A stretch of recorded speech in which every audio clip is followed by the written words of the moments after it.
വളരെ പ്രസക്തമായ കാലികമായൊരു സന്ദേശമാണ് ഇന്ന് രാത്രി ഈ ദേശത്തോടും കടന്നു വന്ന് നിങ്ങളോടും പങ്കുവെക്കാനുള്ളത്. പ്രിയ ശശിപാർഷ എന്നെ വിളിച്ചപ്പോൾ തന്നെ എന്നോട് പറഞ്ഞു, ഇതൊരു സുവിശേഷ യോഗമാണ്. അപ്പോൾ സുവിശേഷ യോഗം സംഘടിപ്പിച്ചാൽ സുവിശേഷം പ്രസംഗിക്കണം. അപ്പം അതുകൊണ്ട് തന്നെ ഈ രാത്രിയിൽ നിങ്ങളെയും കൂടെ കണക്കിലെടുത്തുകൊണ്ട് നമ്മൾ ഒരുമിച്ച് ഈ ദേശത്തോട് കടന്നു വന്ന ജനത്തോട് സുവിശേഷം പങ്കുവെക്കാൻ പോവുകയാണ്.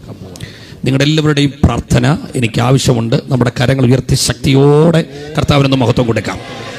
Praise the Lord. ഈ രാത്രി നമ്മൾ ഒരുമിച്ച് ചിന്തിക്കാൻ പോകുന്നത് യോഹന്നാന്റെ സുവിശേഷം 12-ാം അധ്യായത്തിന്റെ 32-ാം വാക്യമാണ്. യോഹന്നാന്റെ സുവിശേഷം 12-ാം അധ്യായം അതിന്റെ 32-ാം വാക്യം. ആ വാക്യം ഞാൻ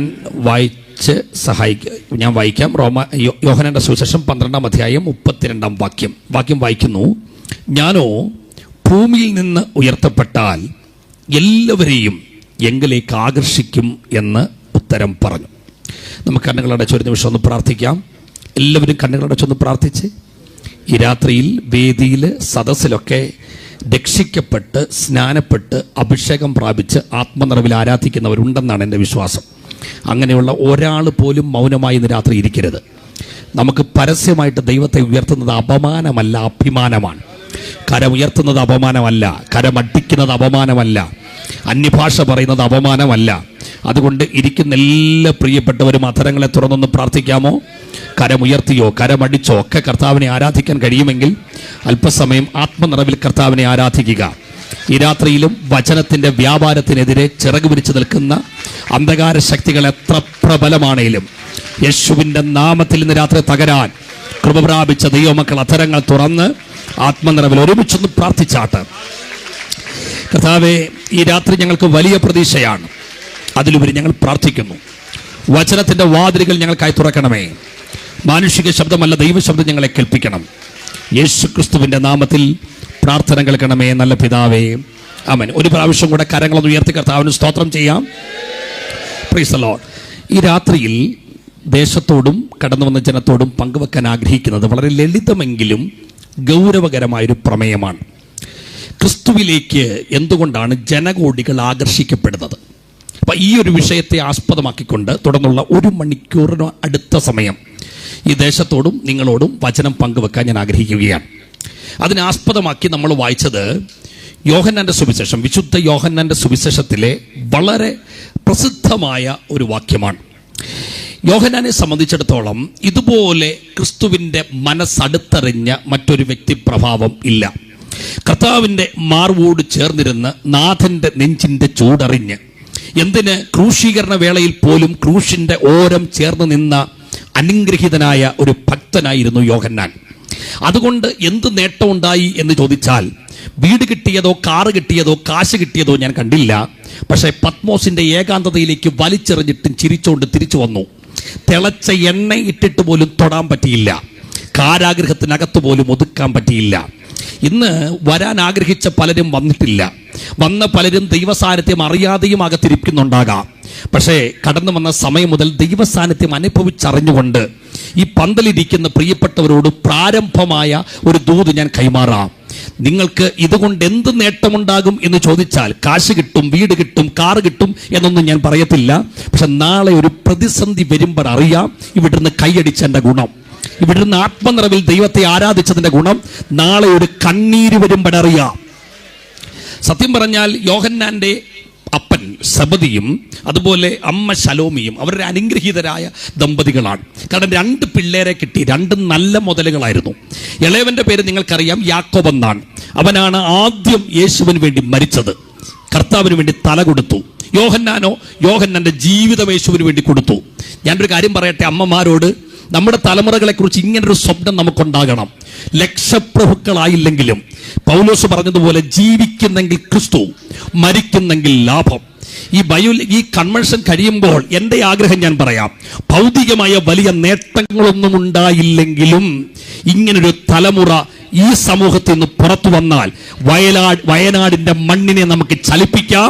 എന്നോടൊപ്പം ആമേൻ പറയുന്നവർക്കായിട്ട് ദൈവത്തിന് സ്തോത്രം ചെയ്യുകയാണ്. അപ്പം നമ്മൾ സംസാരിക്കുന്ന പ്രമേയത്തിലേക്ക് ഞാൻ കടന്നു വരികയാണ്. എന്തുകൊണ്ടാണ് ജനകോടികൾ ക്രിസ്തുവിലേക്ക് ആകർഷിക്കപ്പെടുന്നത്? ഇന്ന് ഞാനിത് സംസാരിച്ചുകൊണ്ടിരിക്കുമ്പോൾ ലോകത്തിലെ ഏറ്റവും പ്രശസ്തനായ വ്യക്തി ആര് എന്ന് ചോദിച്ചാൽ ക്രിസ്ത്യാനോ റൊണാൾഡോയാണ്, ലോകപ്രസിദ്ധ ഫുട്ബോളർ. എന്തുകൊണ്ടാണ് അത്രത്തോളം അദ്ദേഹം പ്രശസ്തനാന്ന് പറയുന്നത്? 60 കോടി ആൾക്കാരാണ് ഇൻസ്റ്റഗ്രാമിൽ മാത്രം അദ്ദേഹത്തെ ഫോളോ ചെയ്യുന്നത്. പിന്നെ ഫേസ്ബുക്കും ട്വിറ്ററും എല്ലാം കൂടെ കണക്ക് കൂട്ടിയാൽ 100 കോടിയിലധികം പ്രിയപ്പെട്ടവർ, ആളുകൾ, ജനത ഈ റൊണാൾഡോയെ പിൻചെല്ലുന്നുണ്ട്. എന്നാൽ ഒരു കാര്യം അഭിമാനത്തോടെ പറയട്ടെ, ഇന്ന് ഞാൻ പ്രസംഗിച്ചുകൊണ്ട് നിൽക്കുമ്പോഴും 2000 വർഷങ്ങൾക്ക് മുമ്പ് ജീവിച്ചിരുന്ന ഒരു തച്ചന്റെ മകൻ, ഒരു തച്ചൻ, ക്രിസ്തു ഏക രക്ഷിതാവാന്ന് വിശ്വസിക്കുന്ന 230 കോടി ജനങ്ങൾ ഇന്ന് ലോകത്തിലുണ്ട്. യേശു ഒരു പുസ്തകം പോലും എഴുതിയിട്ടില്ല. എന്നാൽ കർത്താവിനെ കുറിച്ച് എഴുതിയിട്ടുള്ളതുപോലെ പുസ്തകങ്ങൾ ആരെക്കുറിച്ചും എഴുതിയിട്ടില്ല. കർത്താവ് ഒരു പാട്ട് പോലും എഴുതിയിട്ടില്ല. എന്നാൽ എൻ്റെ യേശുനാഥനെ കുറിച്ച് എഴുതിയിരിക്കുന്നത് പോലെ പാട്ടുകൾ മറ്റാരെക്കുറിച്ചും എഴുതിയിട്ടില്ല. എൻ്റെ പ്രിയപ്പെട്ടവരെ, ഗലീലയ്ക്കപ്പുറം ഒരു മൈൽ പോലും യാത്ര ചെയ്യാതെ ക്രിസ്തുവിനെ കുറിച്ച് ഞങ്ങളൊക്കെ വാതോരാതെ പ്രസംഗിക്കുന്നുണ്ടെങ്കിൽ അവൻ സമാനതകളില്ലാത്ത വ്യക്തിപ്രഭാവമാണ്. ലോകത്തിൽ നിരവധി മതനേതാക്കൾ പിറവിയെടുത്തിട്ടുണ്ടെങ്കിലും, നിരവധി രാഷ്ട്രീയ ആചാര്യന്മാർ ഇവിടെ ഉദയം ചെയ്തിട്ടുണ്ടെങ്കിലും, ലോകത്തെ വെട്ടിപ്പിടിച്ച സാമ്രാജ്യങ്ങളെ വെട്ടിപ്പിടിച്ച മഹാരാജാക്കന്മാർ, മഹാരഥന്മാർ, ചക്രവർത്തിമാർ ഇവിടെ അരങ്ങുവാണിട്ടുണ്ടെങ്കിലും യേശുക്രിസ്തുവിനെ പോലെ മനുഷ്യ മനസ്സുകളെ കീഴടക്കിയ മറ്റൊരു വ്യക്തിത്വമില്ല. 2024 ഡിസംബർ 25 നമ്മെ വിട്ട് വേർപിരിഞ്ഞ അനുഗ്രഹീതനായ സാഹിത്യകാരനാണ് MT വാസുദേവൻ നായർ. നമ്മൾ വിളിക്കുന്നത് MT എന്ന അദ്ദേഹമാണ് 4 കെട്ടും 2 ഇടങ്ങഴി, ബനാറസ് പോലുള്ള മനോഹരമായ പുസ്തകങ്ങൾ, മനോഹരമായ നോവലുകൾ മലയാളി വായനക്കാർക്ക് സമ്മാനിച്ചത്. അപ്പൊ 2024 ഡിസംബർ 25 അദ്ദേഹം ഈ ലോകം വിട്ട് യാത്രയായി. ഡിസംബർ 26 കേരളത്തിലെ പ്രമുഖമായ ഒരു ദിനപത്രത്തിൽ MTയുടെ ജീവിത കാലയളവിൽ അദ്ദേഹം പറഞ്ഞ 10 പ്രസക്തമായ വാചകങ്ങൾ പ്രസിദ്ധീകരിച്ചിരുന്നു. അതിൽ ഒരു വാചകം ഞാൻ പറയാം. അദ്ദേഹം പറഞ്ഞിരിക്കുന്നത് ഇങ്ങനെയാണ്: എൻ്റെ ജീവിത കാലയളവിൽ ഞാൻ ആയിരക്കണക്കിന് ആൾക്കാരെ കണ്ടുമുട്ടിയിട്ടുണ്ട്, നിരവധി പ്രഗത്ഭന്മാരുമായിട്ട് ഞാൻ ഇടപഴകിയിട്ടുണ്ട്, 50-ലധികം മതസ്ഥാപകരെ കുറിച്ച് ഞാൻ ഗവേഷണം നടത്തിയിട്ടുണ്ട്. പക്ഷേ ക്രിസ്തുവിന് പകരം വെക്കാൻ ഒരാളെ ഞാൻ കണ്ടിട്ടില്ല. എൻ്റെ പ്രിയപ്പെട്ടവരെ, ഇതിന് ഈ സ്തോത്രം പോരാ. പറഞ്ഞതൊരു ക്രിസ്ത്യാനിയല്ല, പറഞ്ഞത് എന്നെ പോലൊരു സുവിശേഷകനല്ല, ഒരു ഹൈന്ദവ മതവിശ്വാസി സമൂഹത്തോട് വിളിച്ചു പറയുകയാണ്, ക്രിസ്തുവിന് പകരം വെക്കാൻ ഒരാളെ ഞാൻ കണ്ടിട്ടില്ല. അടുത്ത വാചകം അദ്ദേഹം പറഞ്ഞിരിക്കുന്നത് ഇങ്ങനെയാണ്: ഞാൻ ഇത്രയും നാള് യേശുവിനെ വീക്ഷിച്ചു കൊണ്ടിരുന്നപ്പോൾ എന്തുകൊണ്ടാണ് ജനലക്ഷങ്ങൾ യേശുവിന്റെ പുറകെ പോകുന്നത്? അതിന്റെ ഉത്തരം എനിക്ക് കണ്ടെത്താൻ കഴിഞ്ഞിട്ടില്ല. അവസാന വാചകം അദ്ദേഹം എഴുതി പൂരിപ്പിച്ചിരിക്കുന്നത് ഇങ്ങനെയാണ്: പക്ഷെ ഓരോ ദിവസവും അതെന്നെ അത്ഭുതപ്പെടുത്തിക്കൊണ്ടിരിക്കുകയാണ്. എന്റെ പ്രിയപ്പെട്ടവരെ, MTക്ക് അത് പറയാൻ പറ്റില്ല. പിണറായി വിജയൻ സാറിനെ വയനാട് ഗോസ്പൽ ഫെസ്റ്റിൽ വിളിച്ചിട്ട് വേദിയിലേക്ക് വിളിച്ചിറക്കി നിർത്തിയാൽ പ്രസംഗിക്കും, പക്ഷെ ഇതിന്റെ ഉത്തരം പറയാൻ പറ്റില്ല. VD സതീശന് ഉത്തരം പറയാൻ കഴിയില്ല. എന്നാൽ അഭിമാനത്തോടെ പറയാം, എനിക്കതിന്റെ ഉത്തരം പറയാം. ഇവിടെ ഇരിക്കുന്ന ദൈവദാസന്മാർക്ക് അതിന് ഉത്തരം പറയാം. കാര്യം ക്രിസ്തുവിനെ പാഠപുസ്തകത്തിലൂടെ പഠിക്കേണ്ട വ്യക്തിയല്ല, ഗവേഷണം നടത്തി അറിയേണ്ട വ്യക്തിയല്ല, ക്രിസ്തുവിനെ അനുഭവിച്ചറിയേണ്ട വ്യക്തിയാണ്. അത് അനുഭവിച്ചറിയാൻ എനിക്ക് ഭാഗ്യം കിട്ടി. അനുഭവിച്ചറിഞ്ഞവർ ഇതിനകത്തുണ്ടെങ്കിൽ അവർ മാത്രം കരമൊന്നടിച്ച് കർത്താവിനൊന്ന് സ്തോത്രം ചെയ്യാം. അപ്പൊ യേശു ക്രിസ്തുവിന്റെ പിറകെ എന്തുകൊണ്ടാണ് ജനകോടികൾ? ഇതിന്റെ ഉത്തരം നമ്പർ 1 ഞാൻ പറയാൻ പോവാണ്. 10 ഉത്തരങ്ങളാണ് ഇന്ന് രാത്രി ഈ ദേശത്തോട് ഞാൻ സംസാരിക്കാൻ പോകുന്നത്. എന്തുകൊണ്ടാണ് ക്രിസ്തുവിന്റെ പിറകെ ജനകോടികൾ യാത്ര ചെയ്യുന്നത്? ഒന്നാമത്തെ ഉത്തരം, യേശു മാത്രമാണ് പാപരഹിതൻ. എന്റെ പ്രിയപ്പെട്ടവരെ, പാപരഹിതൻ എന്നൊരു വാചകം എഴുതിയിട്ട് ഒരു സമമിട്ട് അപ്പുറത്തലക്കിൽ ഒരാളുടെ പേരെഴുതാൻ പറഞ്ഞാൽ ഇന്നലെ ജീവിച്ചിരുന്നവരോ ഇന്ന് ജീവിച്ചുകൊണ്ടിരിക്കുന്നവരോ നാളെ ജനിക്കാനിരിക്കുന്നവരായ ഒരാളുടെയും പേരെഴുതാൻ ഇവിടെ ആർക്കും തന്റെ ഇടമുണ്ടാവില്ല. എന്നാൽ ഇന്ന് രാത്രി ഒരു കാര്യം പറയാം: ചരിത്രബോധമുള്ള ഒരാളുടെ കയ്യിൽ തൂലിക കൊടുത്തിട്ട് അങ്ങേത്തലക്കിൽ ഒരു പേരെഴുതാൻ പറഞ്ഞാൽ അവരെല്ലാവരും എഴുതുന്ന ഒരേ ഒരു പേര് നസറേനായ യേശുക്രിസ്തുവിന്റെ പേരായിരിക്കും. 1 പത്രോസിന്റെ ലേഖനം 2-ാം അധ്യായം 22-ാം വാക്യം പത്രോസ് പറയുകയാണ്, അവൻ പാപം ചെയ്തിട്ടില്ല, അവന്റെ വായിൽ വഞ്ചന ഉണ്ടായിട്ടില്ല. അതിന്റെ അർത്ഥം, ഞാൻ കണ്ട യേശു ഇന്നലകളിൽ ഞാൻ കണ്ട യേശു പാപം ചെയ്തിട്ടില്ല. അത് ഭൂതകാലമാണ്. ഇനി 2 കൊരിന്ത്യർ ലേഖനം 5-ാം അധ്യായം 21-ാം വാക്യത്തിൽ പറയുകയാണ്, അവൻ പാപമറിയാത്തവൻ. അതിന്റെ അർത്ഥം, ഇന്ന് അവനിൽ പാപമില്ല.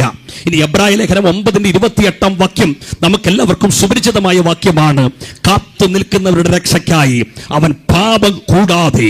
അതിന്റെ അർത്ഥം ഇനി അവൻ പാപം ചെയ്യാനും പോകുന്നില്ല. ഭൂതകാലത്തിൽ പാപം ചെയ്യാത്തവൻ, ഇന്ന് പാപമില്ലാത്തവൻ, നാളെയും പാപം ചെയ്യാത്ത ഒരുവനുണ്ടെങ്കിൽ അതിന്ന് രാത്രി ഈ കൺവെൻഷൻ ഉയർത്തുന്ന നസറേയനായ യേശു ക്രിസ്തുവാണ്. ഇനി ഒരു ചോദ്യം നിങ്ങളോട് ചോദിച്ചോട്ടെ. 10 വയസ്സിൽ താഴെ കുഞ്ഞുങ്ങളുള്ള മക്കളോ കൊച്ചുമക്കളോ ഉള്ളവരെന്ന് കൈപൊക്കിയേ. 10 വയസ്സിൽ താഴെ കുഞ്ഞുങ്ങളോ കൊച്ചുമക്കളോ ഉള്ളവരെ നന്നായിട്ടൊന്ന് കര ഉയർത്തിയത് കാണാനാണ്. നിരവധി പ്രിയപ്പെട്ടവരുണ്ട്. ഒരു ചോദ്യം, നിങ്ങളുടെ കൊച്ചു കള്ളം പറയാറുണ്ടോ? അല്ല, 10 വയസ്സിൽ താഴെയുള്ള കൊച്ചുങ്ങളെ കുറിച്ചാണ് പറയുന്നത്. കള്ളം പറയാറുണ്ടോ? നിങ്ങൾ പറഞ്ഞില്ലെങ്കിൽ ഞാൻ ഉത്തരം പറയും. എൻ്റെ കൊച്ചിന് 8 വയസ്സാണ്. നല്ല കള്ളം പറയും. പക്ഷെ ഞാൻ കള്ളം പറയാൻ കൊച്ചിനെ പഠിപ്പിച്ചതല്ല, പക്ഷെ പറയും. എൻ്റെ പെങ്ങളുടെ കൊച്ചിന് പ്രായം 2.5 വയസ്സ്. അവളും പറയും അത്യാവശ്യം കള്ളം. കഴിഞ്ഞ ദിവസം എൻ്റെ ചർച്ചിൽ ഒരു കുട്ടി, ആ കുഞ്ഞ് ജനിച്ചിട്ട് 20 ദിവസമായിട്ടുള്ളൂ. അത് ചിരിച്ചപ്പം അതിൻ്റെ വല്യമ്മ പറയുകയാണ് കള്ളച്ചിരിയാണ്. ഞാൻ ചിന്തിച്ചൊരു കാര്യം, 1 മാസം പോലും തികയാത്ത കൊച്ചിൻ്റെ ചിരി കണ്ടപ്പോൾ വല്യമ്മച്ചി കള്ളച്ചിരിയാണെന്ന് പറയുന്നെങ്കിൽ അത് അതിശയോക്തിയില്ല. നമ്മുടെ കൊച്ചല്ലേ, കള്ളം പറഞ്ഞിരിക്കും.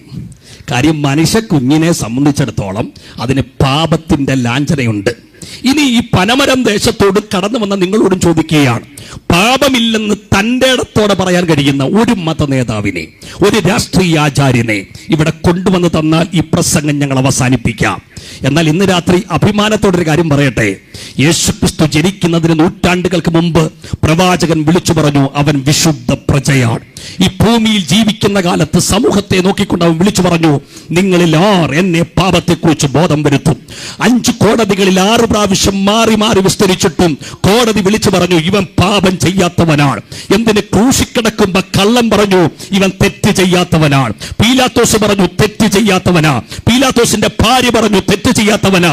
അവൻ പ്രാണനെ വിട്ടപ്പോ താഴെ നിന്ന് പടയാളി പറഞ്ഞു ഇവൻ നീതിമാനായിരുന്നു. സത്യം, എന്റെ പ്രിയപ്പെട്ടവരെ, കല്ലറയിൽ കാവൽ നിന്നവൻ പോലും വിളിച്ചു പറഞ്ഞു ഇവനിൽ ഒരു തെറ്റുമില്ല. ഇന്ന് രാത്രി അഭിമാനത്തോടെ ഞാൻ പറയാം, പാപത്തിൽ നിന്ന് മനുഷ്യനെ രക്ഷിക്കാൻ പാപമുള്ളൊരു വ്യക്തിക്ക് കഴിയാതിരിക്കുമ്പോ പാപമില്ലെന്ന് തന്റെ ഇടത്തോടെ പറയാൻ കഴിയുന്ന യേശുവിനെ ഉയർത്തിയിട്ട് ഞങ്ങൾ പറയുന്നു, യേശുവിലൂടെ അല്ലാതെ രക്ഷയില്ല. അതുകൊണ്ടാണ് വളരെ പ്രസിദ്ധമായൊരു വാക്യം അറിയാവുന്നവർ ചേർന്ന് പറയണം. നമ്മെ വീണ്ടെടുത്തിരിക്കുന്നത് വെള്ളി, പൊന്ന് മുതലായ അഴിഞ്ഞുപോകുന്ന വസ്തുക്കളെ കൊണ്ടല്ല, ക്രിസ്തു എന്ന നിർദോഷവും നിഷ്കളങ്കവുമായ കുഞ്ഞാടിന്റെ വിലയേറിയ രക്തം കൊണ്ടത്രേ. എന്റെ അഭിമാനമാണ് ഞാൻ പറയുന്നത്. എന്റെ വില എന്ന് പറയുന്നത് ഞാൻ വന്ന കാറിന്റെ വിലയല്ല, ഞാൻ താമസിക്കുന്ന വീടിന്റെ വിലയല്ല, എന്റെ കുടുംബത്തിന്റെ വിലയല്ല. എന്റെ വില എന്റെ മേൽ പതിച്ച യേശുവിന്റെ രക്തത്തിന്റെ വിലയാണെങ്കിൽ ആ രക്തത്താൽ വീണ്ടെടുക്കപ്പെട്ട് പ്രാപിച്ച ദൈവമക്കൾക്കായിട്ട് ദൈവത്തിന് സ്തോത്രം ചെയ്യുക. ഞാൻ കൊല്ലത്തുനിന്നാണ് കടന്നു വരുന്നത്. കൊല്ലംകാരനാണ്. കൊല്ലത്ത് ഞങ്ങളുടെ അടുത്തൊരു സ്ഥലമുണ്ട്, അഞ്ചാലുമൂട് എന്നാണ് സ്ഥലത്തിന്റെ പേര്. ഈ അഞ്ചാലുമൂട് പ്രസിദ്ധരുമുണ്ട്, കുപ്രസിദ്ധരുമുണ്ട്. അത് കുപ്രസിദ്ധനായ ഒരു മനുഷ്യനെ ഞാൻ നിങ്ങളുടെ മുമ്പിലേക്ക് കൊണ്ടുവരാം. അദ്ദേഹത്തിന്റെ പേര് വിനായകൻ എന്നാണ്. വിനായകൻ പല ക്രിമിനൽ കേസുകളിലെയും പ്രതിയാണ്. പക്ഷെ ഒരു കൊലക്കേസിൽ പ്രതിയായിട്ട് പൂജപ്പുര സെൻട്രൽ ജയിലിൽ കിടക്കുകയാണ്. ആ സമയത്ത് അവിടെ ഒരു പ്രാർത്ഥനാ ഗ്രൂപ്പ് പ്രാർത്ഥന നടത്താൻ വേണ്ടി കടന്നു പോകാറുണ്ടായിരുന്നു എല്ലാ ആഴ്ചകളിലും. ഒരു പ്രായമുള്ള ഉപദേശിയാണ് ആ പ്രാർത്ഥനാ സംഘത്തിന്റെ ലീഡർ. അങ്ങനെ അദ്ദേഹം ആ പൂജപ്പുര സെൻട്രൽ ജയിലിലെ പ്രാർത്ഥനാ മുറിക്കകത്ത് ഇങ്ങനെ സന്ദേശം പങ്കുവെച്ചുകൊണ്ടിരിക്കുകയാണ്. ജയിൽ പുള്ളികളെല്ലാം കടന്നു വന്നിട്ടുണ്ട്. ആ സന്ദേശം ഇതാണ്, യോഹന്നാന്റെ ലേഖനത്തിലെ വാക്യം, അവന്റെ പുത്രനായ യേശുക്രിസ്തുവിന്റെ രക്തം സകല പാപവും പോക്കി നമ്മെ ശുദ്ധീകരിക്കുന്നു. പ്രസംഗമെല്ലാം കഴിഞ്ഞിട്ട് ചോദിച്ചു, പ്രാർത്ഥിക്കാൻ ആരെങ്കിലും ഉണ്ടോ? മുമ്പോട്ട് വരാം എന്ന് പറഞ്ഞപ്പോ പല ആൾക്കാരും ഓടി മുമ്പിൽ വന്നു. അവർക്ക് വേണ്ടി തലയിൽ കൈവച്ചു പ്രാർത്ഥിച്ചു. പക്ഷെ വിനായകൻ മുമ്പോട്ട് വന്നില്ല, ഏറ്റവും പുറകിലിരിക്കുകയാണ്.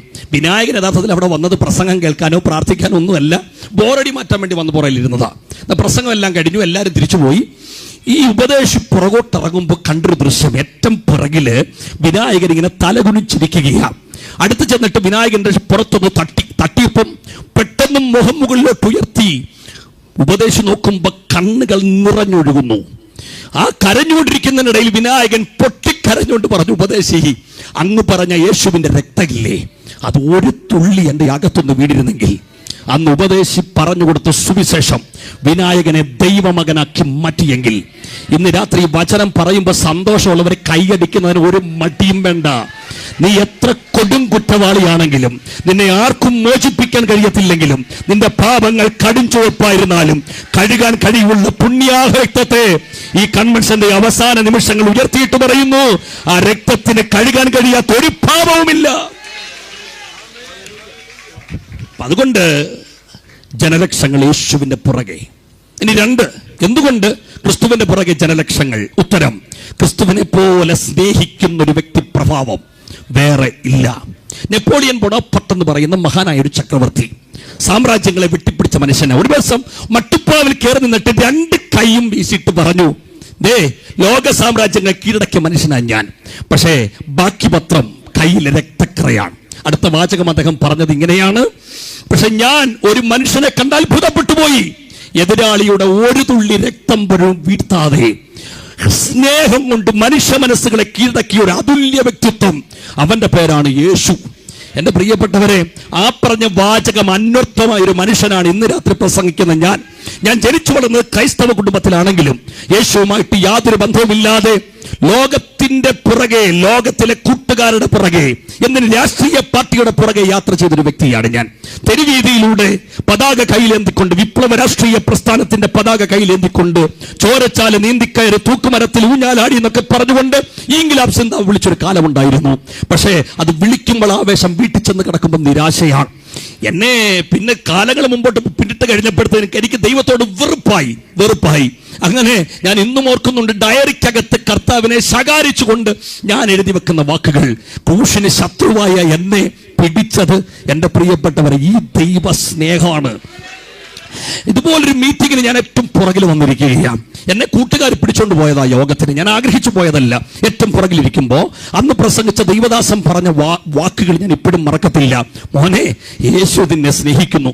അതുപോലും എനിക്ക് അംഗീകരിക്കാൻ പ്രയാസമാണ്. കാര്യം, കർത്താവിനെ ശകാരിച്ച് നടക്കുന്ന ഞാൻ, ദൈവവുമായിട്ട് ബന്ധമില്ലാത്ത എന്നെ യേശു സ്നേഹിക്കുന്നതാണ്. ഞാൻ പുറകിലിരിക്കുമ്പോൾ എന്നിട്ട് അടുത്ത വാചകം അദ്ദേഹം ഇങ്ങനെയാ പറഞ്ഞത്, നിന്നെ കർത്താവ് സെലക്ട് ചെയ്തിരിക്കുകയാണ് എന്റെ നാമം ഉയർത്താൻ. എന്നിട്ട് പറഞ്ഞു, ഒരു യൂതയ്ക്ക് കർത്താവിനെ വേണ്ടെങ്കിൽ മറ്റൊരു യൂതയുടെ കയ്യിൽ തൂലിക കൊടുത്ത് എഴുതിപ്പിക്കാൻ കഴിവുള്ളവനാ ദൈവം. ഒരു ശൗലിന് കർത്താവിനെ വേണ്ടെങ്കിൽ അതിലും കരുത്തനായ മറ്റൊരു ശൗലിനെ എഴുന്നേൽപ്പിച്ചുകൊണ്ട് സുവിശേഷം പ്രസംഗിപ്പിക്കുന്നവനാ കർത്താവ്.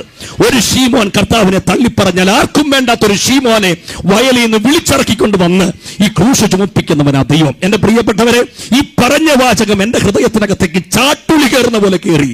എനിക്ക് തോന്നിയത് അവിടെ നിന്ന് പൊട്ടിക്കരയാനാ. പക്ഷെ ഞാൻ ചുറ്റും നോക്കുമ്പോൾ എന്നെ വിളിച്ചുകൊണ്ട് വന്നൊരു 10-15 എണ്ണം അതിരിപ്പുണ്ട്. ഞാൻ കരഞ്ഞു കഴിഞ്ഞാൽ ഇവന്മാരെന്നെ വിടത്തില്ല, എന്നെ കളിയാക്കും. അതുകൊണ്ട് ഞാനൊന്ന് പിടിച്ചിരുന്ന് നോക്കി, 1, 2, 3, 4, 5 മിനിറ്റ് മാക്സിമം. പക്ഷെ ഞാൻ പൊട്ടിക്കരഞ്ഞിട്ട് ചാടി എടുത്തിട്ട് 2 കൈയും സ്വർഗത്തിലേക്ക് ഉയർത്തിയിട്ട് പറഞ്ഞു, ജീവിക്കുന്നെങ്കിൽ ഇനി ഞാൻ യേശുവിന് വേണ്ടി ജീവിക്കും. എന്റെ പ്രിയപ്പെട്ടവരെ, ഇതാണ് എന്റെ ജീവിതത്തിൽ. അങ്ങനെയുള്ള യേശുവിനെ പ്രസംഗിക്കാതിരിക്കാൻ ഞങ്ങൾക്ക് പറ്റുമോ? ഇവിടെ കർത്താവിന്റെ ദാസൻ എത്ര വർഷം കൊണ്ട് പ്രസംഗിക്കുന്ന എനിക്കറിയില്ല. പക്ഷേ ഒരു കാര്യം, ഇത് കഴിഞ്ഞിട്ട് ചോദിച്ചാൽ മതി, മടുത്തില്ലേ പാർഷ എന്ന് ചോദിച്ചാൽ അദ്ദേഹം പറയുന്ന ഉത്തരം, യേശുവിനെ പ്രസംഗിച്ചിട്ടാരും മടുത്തിട്ടില്ല. പാടുന്ന ഞങ്ങളുടെ സഹോദരങ്ങളോട് ചോദിച്ചേ, പാടി അവർ മടുത്തോന്ന്? മടുത്തില്ല. യേശുവിനെ കുറിച്ച് പാടി ആരും മടുത്തിട്ടില്ല. ഇതിനകത്ത് ആത്മനിറവ് പ്രാപിച്ച ദൈവങ്ങളോട് ചോദിക്കുക, ഏറ്റവും കുറഞ്ഞതൊരു 30 ലക്ഷം സ്തോത്രം പറഞ്ഞിട്ടില്ലേ? എന്നാൽ ഇന്ന് രാത്രി ബോറടിക്കുന്നുണ്ടോ? സ്തോത്രം പറയുമ്പോ കൈയടിക്കുന്നുണ്ടോ? സ്തോത്രം പറയുമ്പോ ആരാധിക്കുമ്പോൾ മടുപ്പ് തോന്നുന്നുണ്ടോ? ഈ കൺവെൻഷന്റെ സമാപന നിമിഷങ്ങളിലും കരമടിച്ച് നമ്മുടെ കർത്താവിനെ ആരാധിക്കാൻ മടുപ്പില്ല എന്ന് ഉറപ്പുള്ളവർ മാത്രം ആ കരമൊന്നടിച്ച് കർത്താവിനൊന്ന് സ്തോത്രം ചെയ്യാം. ഹല്ലേലൂയ. കർത്താവിന്റെ സ്നേഹത്തെക്കുറിച്ച് എങ്ങനെ പറയാതിരിക്കാൻ പറ്റും?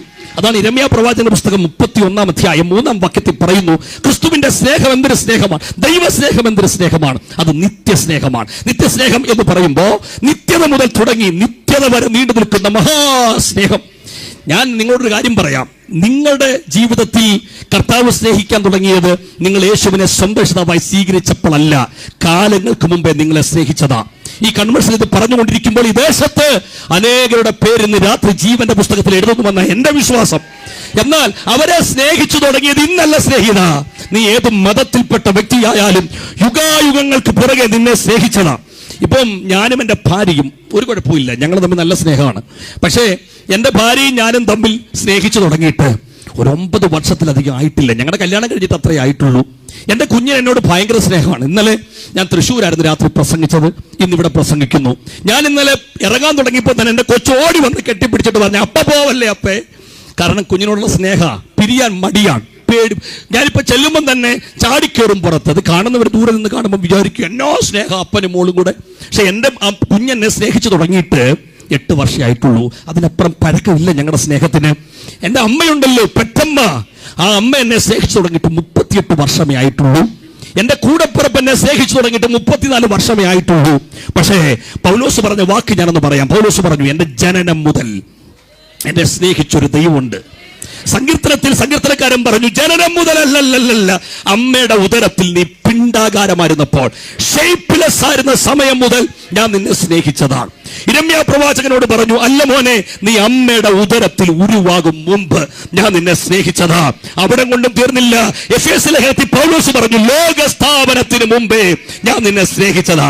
ഇന്ന് രാത്രി എന്റെ സ്നേഹിതരെ, സഹോദരങ്ങളെ, ലോകത്തിലെ ആരും നമ്മളെ സ്നേഹിക്കാനില്ലെങ്കിലും ചേർത്ത് പിടിച്ച് സ്നേഹിക്കുന്ന അതുല്യനായ ക്രിസ്തുവിനെ ഇന്ന് രാത്രി ഇവിടെ ഉയർത്തുക. ഏറ്റവും മനോഹരമായൊരു വാക്യമുണ്ട്, ഏറ്റവും മനോഹരമായൊരു വാക്യം. യോഹന്നാന്റെ സുവിശേഷം 15-ാം അധ്യായം 13-ാം വാക്യമാണ്. ആ വാക്യം എങ്ങനെയാ? സഹോദരന്മാർക്ക് വേണ്ടി ജീവനെ കൊടുക്കുന്നതിലും വലിയ സ്നേഹം ഇല്ല. അതുല്യമായ സ്നേഹം. ഞാൻ ചോദിച്ചോട്ടെ, ശശി പാർഷ് ഇവിടെയുണ്ട്, അതുപോലെ റോയ് പാർഷ് ഇവിടെയുണ്ട്. ഞാൻ അവരുടെ 2 പേരുടെയും പേരെ പറയുന്നുള്ളൂ. അവരോട് നിങ്ങൾക്ക് നല്ല സ്നേഹമുണ്ട് എന്ന് ഞങ്ങൾക്ക് എല്ലാവർക്കും അറിയാം. നല്ല സ്നേഹമുണ്ട് അല്ലേ? ഉണ്ടല്ലോ അല്ലേ? അതുകൊണ്ടാണ് വന്നത്. എല്ലാവരും ഒന്നും വന്നത് പ്രസംഗം കേൾക്കാൻ കൂടെ അല്ല, പാസ്റ്റർ ഇൻവിറ്റേഷനിലും കൂടെയാണ്. ഇനി ഒരു ചോദ്യം കൂടെ ചേർത്ത് ചോദിക്കുകയാണ്. ഒരു കാര്യം വന്നാൽ പാസ്റ്റർക്ക് വേണ്ടി ഞാൻ ചാകും എന്നുള്ളവരൊക്കെ ഒന്ന് കൈവക്കിയേ. ഒന്ന് കാണാം. ചുമ്മാതാ, അങ്ങനൊന്നും ചാകത്തില്ല. പിന്നെ ഒരാളെങ്കിലും ഉണ്ടെങ്കിൽ ഒരു അത്ഭുതം. ഒരച്ചാൻ കൈവക്കി, അത് നല്ല കാര്യം. ഭാര്യമാരിവിടെ ഉണ്ടോ? ഉണ്ട്. അവർ പോലും കൈവക്കിയില്ല. അപ്പൊ അതിനേക്കാൾ സ്നേഹമുള്ളവർ ഇതിനകത്തുണ്ടെന്ന് പറയുന്നൊരു സന്തോഷമല്ലേ? ഇപ്പൊ ഇവരുടെ ഭാര്യയെ കുറിച്ച് പറഞ്ഞിട്ട് കാര്യമില്ല. എന്റെ ഭാര്യയാണെങ്കിലും അങ്ങനെയൊക്കെ തന്നെയാണ്. അങ്ങനൊന്നും ആർക്കും വേണ്ടി ചായില്ല. പക്ഷേ അതുകൊണ്ടാണ് ഭാര്യയെക്കുറിച്ച് പ്രസംഗിക്കാതെ യേശുവിനെ കുറിച്ച് പ്രസംഗിക്കുന്നതിന്റെ കാര്യം എന്നറിയോ? എനിക്ക് വേണ്ടി പ്രാണം തന്നത് എന്റെ ഭാര്യയല്ല, ഭർത്താവല്ല, എന്റെ പാസ്റ്ററല്ല, എന്റെ ലീഡറല്ല, കാൽവറിയിലെ നാഥനാണെങ്കിൽ ഞങ്ങൾക്കിവിടെ ഉയർത്താൻ ഒരു നാമമേ ഉള്ളൂ. അത് യേശുവിന്റെ നാമമാണ്. എൻ്റെ പ്രിയപ്പെട്ടവരെ, പ്രാണൻ നൽകിയെന്നൊക്കെ പറയുമ്പോൾ നമ്മൾ ചിന്തിക്കുന്നത് ഒരു സാധാരണ തലത്തിൽ ചിന്തിക്കരുത്. ഞാനത് വ്യാഖ്യാനിച്ചു തരാം. അത് ഫിലിപ്പിയ ലേഖനത്തിലാണ് പൗലോസ് കൃത്യമായിട്ട് പറഞ്ഞത്. ഫിലിപ്പിയ ലേഖനത്തിൽ പൗലോസ് പറഞ്ഞു, ക്രിസ്തു ദൈവത്തോടുള്ള സമത്വം മുറുകെ പിടിക്കാതെ താഴേക്ക് വന്നെന്ന്. അതൊരു അത്ഭുതമല്ലേ? അല്ലേ? ഞാൻ ചോദിക്കുന്നത്, ഇവിടെ പാർശ്വ പറഞ്ഞു നിങ്ങൾ മുമ്പോട്ട് കയറിയിരിക്കാൻ. പലരും മുമ്പോട്ട് കയറിയിരുന്നൊന്നുമില്ല. അപ്പൊ തൊട്ട് പുറയിലിരിക്കുന്ന കസേരയെന്ന് തൊട്ട് മുമ്പോട്ട് പോലും ഇരിക്കാൻ നമുക്ക് മനസ്സില്ലാതിരിക്കുമ്പോൾ സ്വർഗത്തിൽ നിന്ന് എന്നെ രക്ഷിക്കാൻ എന്റെ കർത്താവ് ഭൂമിയിലേക്ക് ഇറങ്ങി വന്നെന്ന് കേൾക്കുന്നത് ഒരു മഹാത്ഭുതമല്ലേ? ഇനി അങ്ങനെ വന്നെങ്കിൽ ദൂതനായിട്ടല്ല വന്നത്, മനുഷ്യവേഷത്തിൽ വന്നെന്ന് പറയുമ്പോൾ ഒരു കാര്യം ഓർക്കണം. രാജാവായിട്ടല്ല വന്നത്, ചക്രവർത്തിയായിട്ടല്ല വന്നത്, ഒരു അടിമയുടെ വേഷമെടുത്താണ് ക്രിസ്തു ഈ ഭൂമിയിലേക്ക് വന്നത്. ഇനി അടിമയുടെ വേഷമെടുത്തെന്ന് മാത്രമല്ല, മരണത്തോളം താഴ്ത്തിയെന്ന. എന്നാ മരണം! ഒരു 10-90 വയസ്സ് വരെ ജീവിച്ച് അടിച്ചു പൊളിച്ച് തകർത്ത് ജീവിച്ചിട്ട് മരിച്ചതല്ല. 33.5 വയസ്സിന്റെ ചോര തിളയ്ക്കുന്ന പ്രായത്തില് സ്വന്തം ശരീരം മാനവരാശിക്ക് വേണ്ടി ഏൽപ്പിച്ചു കൊടുത്ത ദൈവപുത്രൻ. എന്നാൽ ആ മരണത്തെക്കുറിച്ച് പൗലോസ് പറയുന്നു, മരണത്തോളം താഴ്ത്തിയെന്ന് മാത്രമല്ല, ക്രൂശിലെ മരണത്തോളം താഴ്ത്തിയെന്ന. എൻ്റെ ഭാര്യയ്ക്ക് മൈഗ്രൈൻ്റെ പ്രശ്നമുണ്ട്. അപ്പൊ ഞാൻ ചിന്തിക്കാറുണ്ട്, ചില സമയത്ത് നമ്മൾ ചെല്ലുമ്പോൾ ഇങ്ങനെ തലയിലോട്ട് കൈ അമർത്തി വെച്ചിട്ടിരിക്കുന്നത്. അപ്പൊ എനിക്കൊരു സന്തോഷം തോന്നിയൊരു കാര്യം എന്നറിയാം, ആരും തലയിലൊന്നും പിടിച്ചു കൊടുത്തില്ലെങ്കിൽ സ്വന്തം കയ്യിലും ഉണ്ടല്ലോ. എന്നാലേ ക്രൂശിക്കിടക്കുമ്പോൾ ഒന്ന് ചിന്തിച്ച്, കെട്ടപ്പെട്ടവനായി അരുമനാഥൻ ക്രൂശിക്കിടക്കുമ്പോൾ ഒഴിഞ്ഞു മാറാൻ പറ്റുമോ? എൻ്റെ പ്രിയപ്പെട്ടവരെ, നമ്മളൊക്കെ ഉണ്ടല്ലോ, തെറ്റ് ചെയ്തിട്ട് അടികൊണ്ട നമ്മളങ്ങ് സഹിക്കും. സ്കൂളിലൊക്കെ ഇഷ്ടംപോലെ അടികൊണ്ടുള്ളവരാണ് നിങ്ങളും ഞാനും ഒക്കെ. പക്ഷെ എൻ്റെ അരുമനാഥനെ ഓരോ അടിയും അടിച്ച് ശരീരത്തിലെ മാംസകഷ്ണങ്ങൾ ഇളകി മാറുമ്പോഴും ഒരു പ്രാവശ്യം പോലും തിരിഞ്ഞു നിന്ന് എന്തിനാ എന്നെ അടിക്കുന്നതെന്ന് ക്രിസ്തു ചോദിച്ചില്ല. കാര്യം കൊണ്ട അടി മുഴുവൻ എൻ്റെ പാപത്തിന് വേണ്ടിയാണ്, എന്നെ വീണ്ടെടുക്കാൻ വേണ്ടിയാണെങ്കിൽ ഇന്ന് രാത്രി മക്കളാക്കി തീർത്ത ആ സ്നേഹമോർത്ത് ദൈവത്തെ ഒന്ന് സ്തുതിക്കാൻ പറ്റുമോ? ഏറ്റവും സുന്ദരമായൊരു വാക്യം. ഞാനത് ഇന്ന് രാത്രി പ്രസംഗിക്കാൻ ആഗ്രഹിച്ച വിഷയമാണ്. എന്നാൽ അതിൽ നിന്നും മാറ്റിയാണ് ഞാൻ ഈ സന്ദേശത്തിലേക്ക് കടക്കുന്നത്. എന്നാൽ ആ വാക്യം മാത്രം ഞാനൊന്ന് പറയാം. 1 യോഹന്നാൻ ലേഖനം 3-ാം അധ്യായം 1-ാം വാക്യത്തിൽ പറയാണ്, കാൺമീൻ, നാം ദൈവമക്കളെന്ന് വിളിക്കപ്പെടാൻ പിതാവ് നമുക്ക് എത്ര വലിയ സ്നേഹം നൽകിയിരിക്കുന്നു. എന്നെ രക്ഷിച്ച രക്ഷയുടെ, എന്നെ മക്കളാക്കി തീർത്ത ആ വലിയ സ്നേഹത്തെക്കുറിച്ച് നമ്മൾ അറിയണം. നമ്മളെല്ലാവരും ഒരു ക്യൂവിലായിരുന്നു, ഒരു ക്യൂവില്.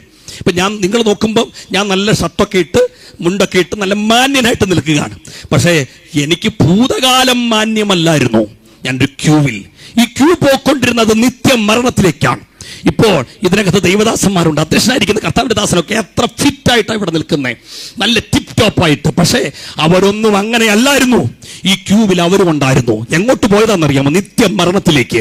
പക്ഷേ എൻ്റെ ജീവിതത്തിൽ സംഭവിച്ച അത്ഭുതം ഞാൻ പറയാം. അരുമനാഥൻ ഇറങ്ങി വന്നിട്ട് നിത്യ മരണത്തിലേക്ക് പോയി എന്നെ കൈപിടിച്ച് നിത്യരക്ഷയുടെ ഓഹരിക്കാരാക്കി തീർത്ത്, മകനാക്കി തീർത്ത്, മകളാക്കി തീർത്ത് ആ സ്നേഹത്തെ ഓർത്തുകൊണ്ട് ഇന്ന് രാത്രി ദൈവത്തെ സ്തുതിക്കാൻ കൃപ ലഭിച്ചവർക്കായിട്ട് ദൈവത്തിന് മഹത്വം.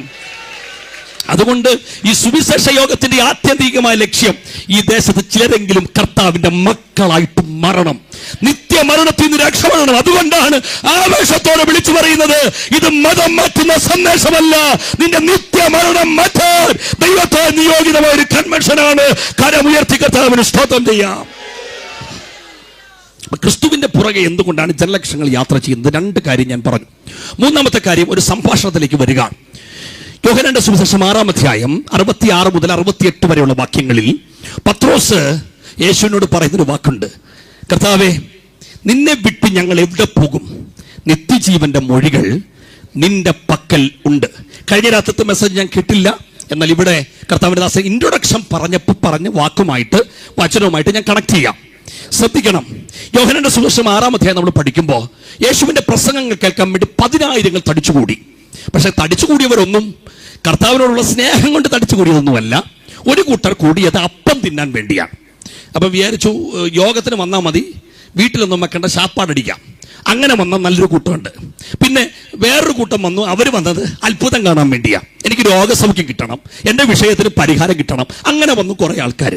ചില ആൾക്കാർ വന്നത് യേശു രാജാവാകും എന്നും പറഞ്ഞാണ്. നമുക്കറിയാമല്ലോ, പല ആൾക്കാരും രാഷ്ട്രീയത്തിൽ കയറി വരണമെന്ന് ആഗ്രഹിക്കുന്നത് അവരോടുള്ള സ്നേഹം കൊണ്ടല്ല, എൻ്റെ കാര്യം നടക്കുമെന്നും പറഞ്ഞാൽ. അപ്പൊ അങ്ങനെ യേശുവിന്റെ പുറകെ യാത്ര ചെയ്ത പല ആൾക്കാരുണ്ട്. എന്നാൽ യേശു കൃത്യമായി സന്ദേശം പറയാൻ തുടങ്ങിയപ്പോൾ താണ്ട് ഓരോരുത്തർ അങ്ങോട്ട് പോകാൻ തുടങ്ങി.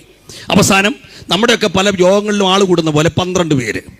ഈ 12 പേര് ഇങ്ങനെ നിൽക്കുമ്പോൾ കർത്താവ് ചോദിച്ചാൽ, നിങ്ങളെന്തിനാ നിൽക്കുന്നത്? നിങ്ങളും പൊക്കോ എന്ന് പറയുമ്പോൾ പത്രോസ് മുമ്പോട്ട് വന്ന് പറഞ്ഞ വാചകമാണ് ഞാനിപ്പോൾ പറഞ്ഞത്. കർത്താവെ, അങ്ങേ വിട്ട് ഞങ്ങൾ എവിടെ പോകും? നിത്യജീവന്റെ മൊഴികൾ നിന്റെ. അതിന്റെ അർത്ഥം എന്നാണെന്നറിയോ? പത്രോസ് പറഞ്ഞത് ഇവിടെ, കർത്താവെ, അവര് പോയി, കാര്യം അവർക്ക് രോഗസൗഖ്യം വേറെ എവിടുന്നെങ്കിലും കിട്ടും. കർത്താവെ, അവര് പോയി, അവർക്ക് ഭക്ഷണം വേറെ എവിടുന്നെങ്കിലും കിട്ടും. പക്ഷേ ആർക്കും കൊടുക്കാൻ കഴിയാത്ത ഒന്ന് അങ്ങേക്ക് കൊടുക്കാൻ കഴിയും. അതിന്റെ പേരാണ് നിത്യജീവൻ. സ്തോത്രം. കഴിഞ്ഞ രാത്രി കർത്താവിന്റെ ദാസൻ ഫെയ്ത്ത് പ്രസംഗിച്ചതിനെ കുറിച്ച് പറഞ്ഞല്ലോ. ക്രൂശിക്കിടക്കുന്ന കള്ളം പറഞ്ഞു, കർത്താവേ, നീ രാജത്വം പ്രാപിച്ചു വരുമ്പോ എന്നെയും കൂടെ ഓർക്കണേ. അതിന്റെ അർത്ഥം മറുഭാഗത്ത് കിടക്കുന്ന കള്ളം പറഞ്ഞു, നീ വിടുവിക്കണം, ഞങ്ങളെയും കൂടെ വിടുവിക്കുക എന്ന് പറഞ്ഞാൽ ഇന്നത്തെ ഭാഷ പറയുന്ന പോലെ നീയും രക്ഷപ്പെടണം, ഞങ്ങൾക്കും വേണം സൗഖ്യം. പക്ഷെ മറുതലയ്ക്ക് കിടക്കുന്ന കള്ളം പറഞ്ഞു, എനിക്കിപ്പം വേണ്ട സൗഖ്യം അല്ല വേണ്ടത്, മറിച്ച് അങ്ങാരാന്ന് എനിക്കറിയാം. മരണത്തിനപ്പുറം ഒരു ജീവിതം ഹാൻഡിൽ ചെയ്യാൻ കഴിയുണ്ടെങ്കിൽ ആ വ്യക്തിയായി കിടക്കുന്നേ. എന്റെ പ്രിയപ്പെട്ടവരെ, മരണം വരെയുള്ള ഏത് വിഷയത്തിനും ഇവിടെ ഉത്തരം പറയാൻ ആയിരങ്ങളുണ്ടാവും. തന്റെ ഇടത്തോടെ വിളിച്ചു പറയാം, മരണാനന്തര ജീവിതത്തെക്കുറിച്ച്, നിത്യതയെക്കുറിച്ച് പറയാൻ കരുത്തുള്ള ഒറ്റ പുസ്തകമേ ഉള്ളൂ. അത് വിശുദ്ധ വേദപുസ്തകമാണ്. സന്തോഷമുണ്ടെങ്കിൽ കർത്താവിന് സ്തോത്രം ചെയ്യാം. ഹല്ലേലൂയ. ഇവിടെ എത്ര മനോഹരമായിട്ടാണ് കൺവെൻഷൻ. ഞാൻ പറഞ്ഞല്ലോ, അഭിനന്ദിക്കുകയാണ്. ഇത്രയും ആളെ കൂട്ടി നല്ല രീതിയിൽ കാശ് ചെലവാക്കിയിട്ടുണ്ട്. നല്ല കൊയർ, നല്ല സംവിധാനം, സിസ്റ്റം എല്ലാം ഉണ്ട്. ഇനി അവർ പറയുന്നില്ലെങ്കിലും അവരുടെ പ്രതിനിധിയായി നിന്നുകൊണ്ട് ഞാൻ പറയട്ടെ, അവരുടെ ലക്ഷ്യം രോഗസൗഖ്യം അല്ല. എന്നാൽ കൺവെൻഷനകത്ത് രോഗസൗഖ്യമുണ്ട്. അല്ലേ? കർത്താവ് തൊടുമെന്ന് വിശ്വസിക്കുന്നവർ കര ഉയർത്തിയേ. ഇതിനകത്ത് രോഗസൗഖ്യം ഉണ്ടെന്ന് വിശ്വസിക്കുന്നവർ. ഇനി എത്ര വലിയ പ്രശ്നമായിട്ട് നിങ്ങൾ അകത്ത് വന്നാലും ആ പ്രശ്നത്തിന് ഈ വചനത്തിലൂടെ പരിഹാരമുണ്ട്. എന്നാൽ ഇത്ര കാശ് മുടക്കി അവർ യോഗം നടത്തുന്നത് രോഗസൗഖ്യത്തിന് വേണ്ടി അല്ല. അവരുടെ പ്രതിനിധിയായിട്ട് നിന്നുകൊണ്ട് ഞാൻ പറയുന്നത്, നിങ്ങളുടെ പ്രശ്നത്തിന് പരിഹാരം ഉണ്ടാകാനല്ല, മറിച്ച് ഞങ്ങൾക്കറിയാവുന്ന ഒരു കാര്യമുണ്ട്. പണ്ഡിതനായാലും പാമരനായാലും കുബേരനായാലും കുചേലനായാലും കൊട്ടാരത്തിൽ പിറന്നവനായാലും കുടിലിൽ പിറന്നവനായാലും ഒരു ദിവസം മരിക്കും. പക്ഷെ മരണാനന്തര ജീവിതത്തെ കുറിച്ച് പറയാൻ ഇവിടുത്തെ ഒരു രാഷ്ട്രീയക്കാരനും കരുത്തില്ല. അത് തരാൻ കഴിയുന്നത് സുവിശേഷത്തിന് മാത്രമായതുകൊണ്ട് ഇന്ന് രാത്രിയിലും തന്റെ ഇടത്തോടെ വിളിച്ചു പറയുക, നിന്റെ നിത്യത ഭദ്രമാക്കാനാണ് ഈ സുവിശേഷ യോഗം. ഹല്ലേലൂയ.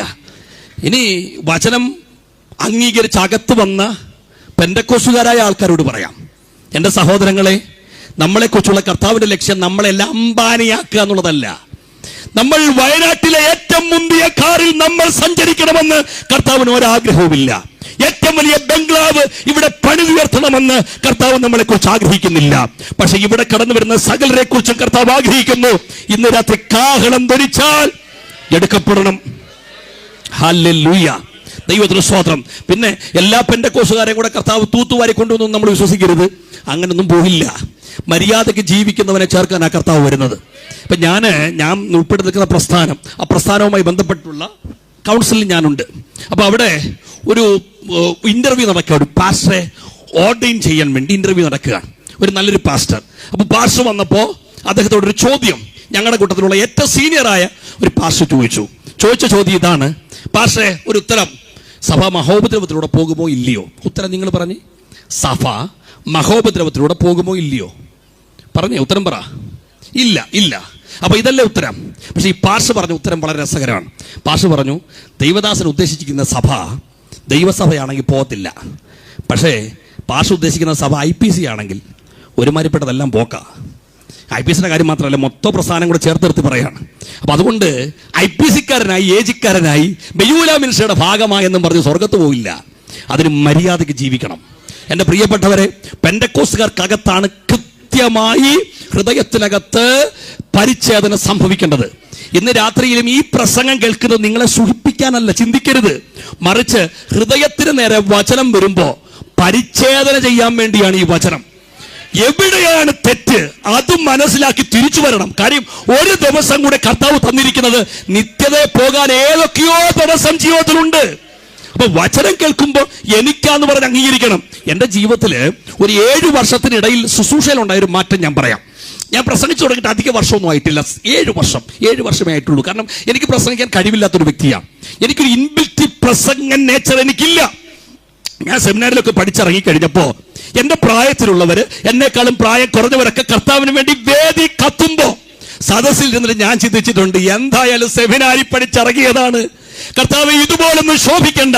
പക്ഷെ 1/2 മണിക്കൂർ തെറ്റില്ലാതെ വചനം പറയാൻ എനിക്കൊന്ന് പറ്റിയിരുന്നെങ്കിൽ. പക്ഷേ സാധ്യമായില്ല കേട്ടോ. എന്നാൽ 7 വർഷം മുമ്പ് കർത്താവ് എന്റെ നാവെ തൊട്ടതാ.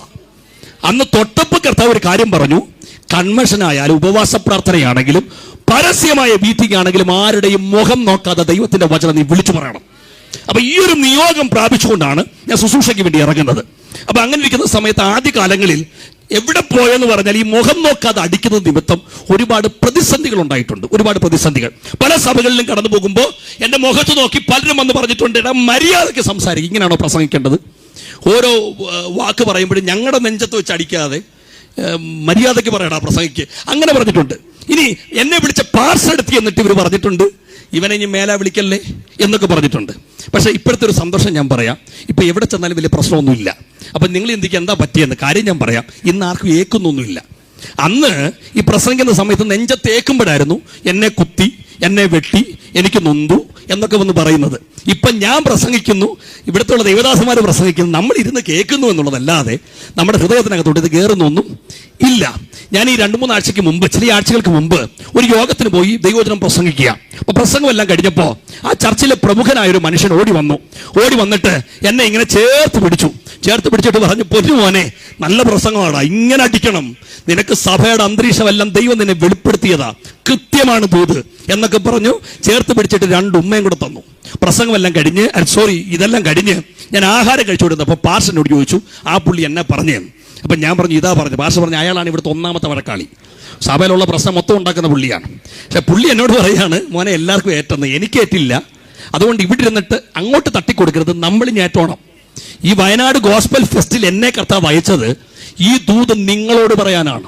അപ്പൊ അതുകൊണ്ട് ഈ ദേശത്തുള്ള പ്രിയപ്പെട്ടവരെ, കടന്നു വന്ന സഹോദരങ്ങളെ, ഈ ദൂത് നമുക്കുള്ള ദൂതാണ്. നമ്മളെക്കുറിച്ചുള്ള കർത്താവിന്റെ ലക്ഷ്യം കൊട്ടിപ്പാടി പോയിട്ട് ജീവിതം ഇവിടെ അവസാനിക്കാനല്ല. ഞാനും എന്റെ തലമുറയും നിത്യതയിൽ കാണണം. ആ പ്രത്യാശ അകത്തുള്ള പ്രിയപ്പെട്ടവർക്കായി ഞാൻ കർത്താവിന് സ്തോത്രം ചെയ്യുന്നു. എന്തുകൊണ്ടാണ് ക്രിസ്തുവിന്റെ പുറകെ ജനകോടികൾ യാത്ര ചെയ്യുന്നത്? മൂന്നാമത്തെ കാര്യമാണ് പറയുന്നത്, നിത്യജീവൻ തരാൻ യേശുവിനല്ലാതെ മറ്റാർക്കും കരുത്തില്ല. കരങ്ങളും ഉയർത്തി കർത്താവിന് സ്തോത്രം ചെയ്യാം. നാലാമത്തെ കാര്യം ഞാൻ പറയുമ്പോൾ, എന്തുകൊണ്ടാണ് ക്രിസ്തുവിന്റെ പുറകെ ജനകോടികൾ യാത്ര ചെയ്യുന്നത്? ഇതുപോലെ പ്രതീക്ഷ നൽകുന്ന ഒരു സന്ദേശം വേറെയില്ല. അതിന് ഈ സ്തോത്രം പോരാ. ഈ പാട്ടുപാടുന്ന സഹോദരങ്ങളുണ്ടല്ലോ, ഇതിങ്ങനെ റിപ്പീറ്റ് ചെയ്ത് പറഞ്ഞുകൊണ്ടിരിക്കുകയാണ്. അപ്പൊ എനിക്ക് മനസ്സിലായി ഇതിനോട് കണക്ട് ആയെന്ന്. കാര്യം പ്രതീക്ഷ നൽകുന്ന ഒരു സന്ദേശം സുവിശേഷമാണ്. പ്രതീക്ഷ നൽകുന്ന ഒരു സന്ദേശം.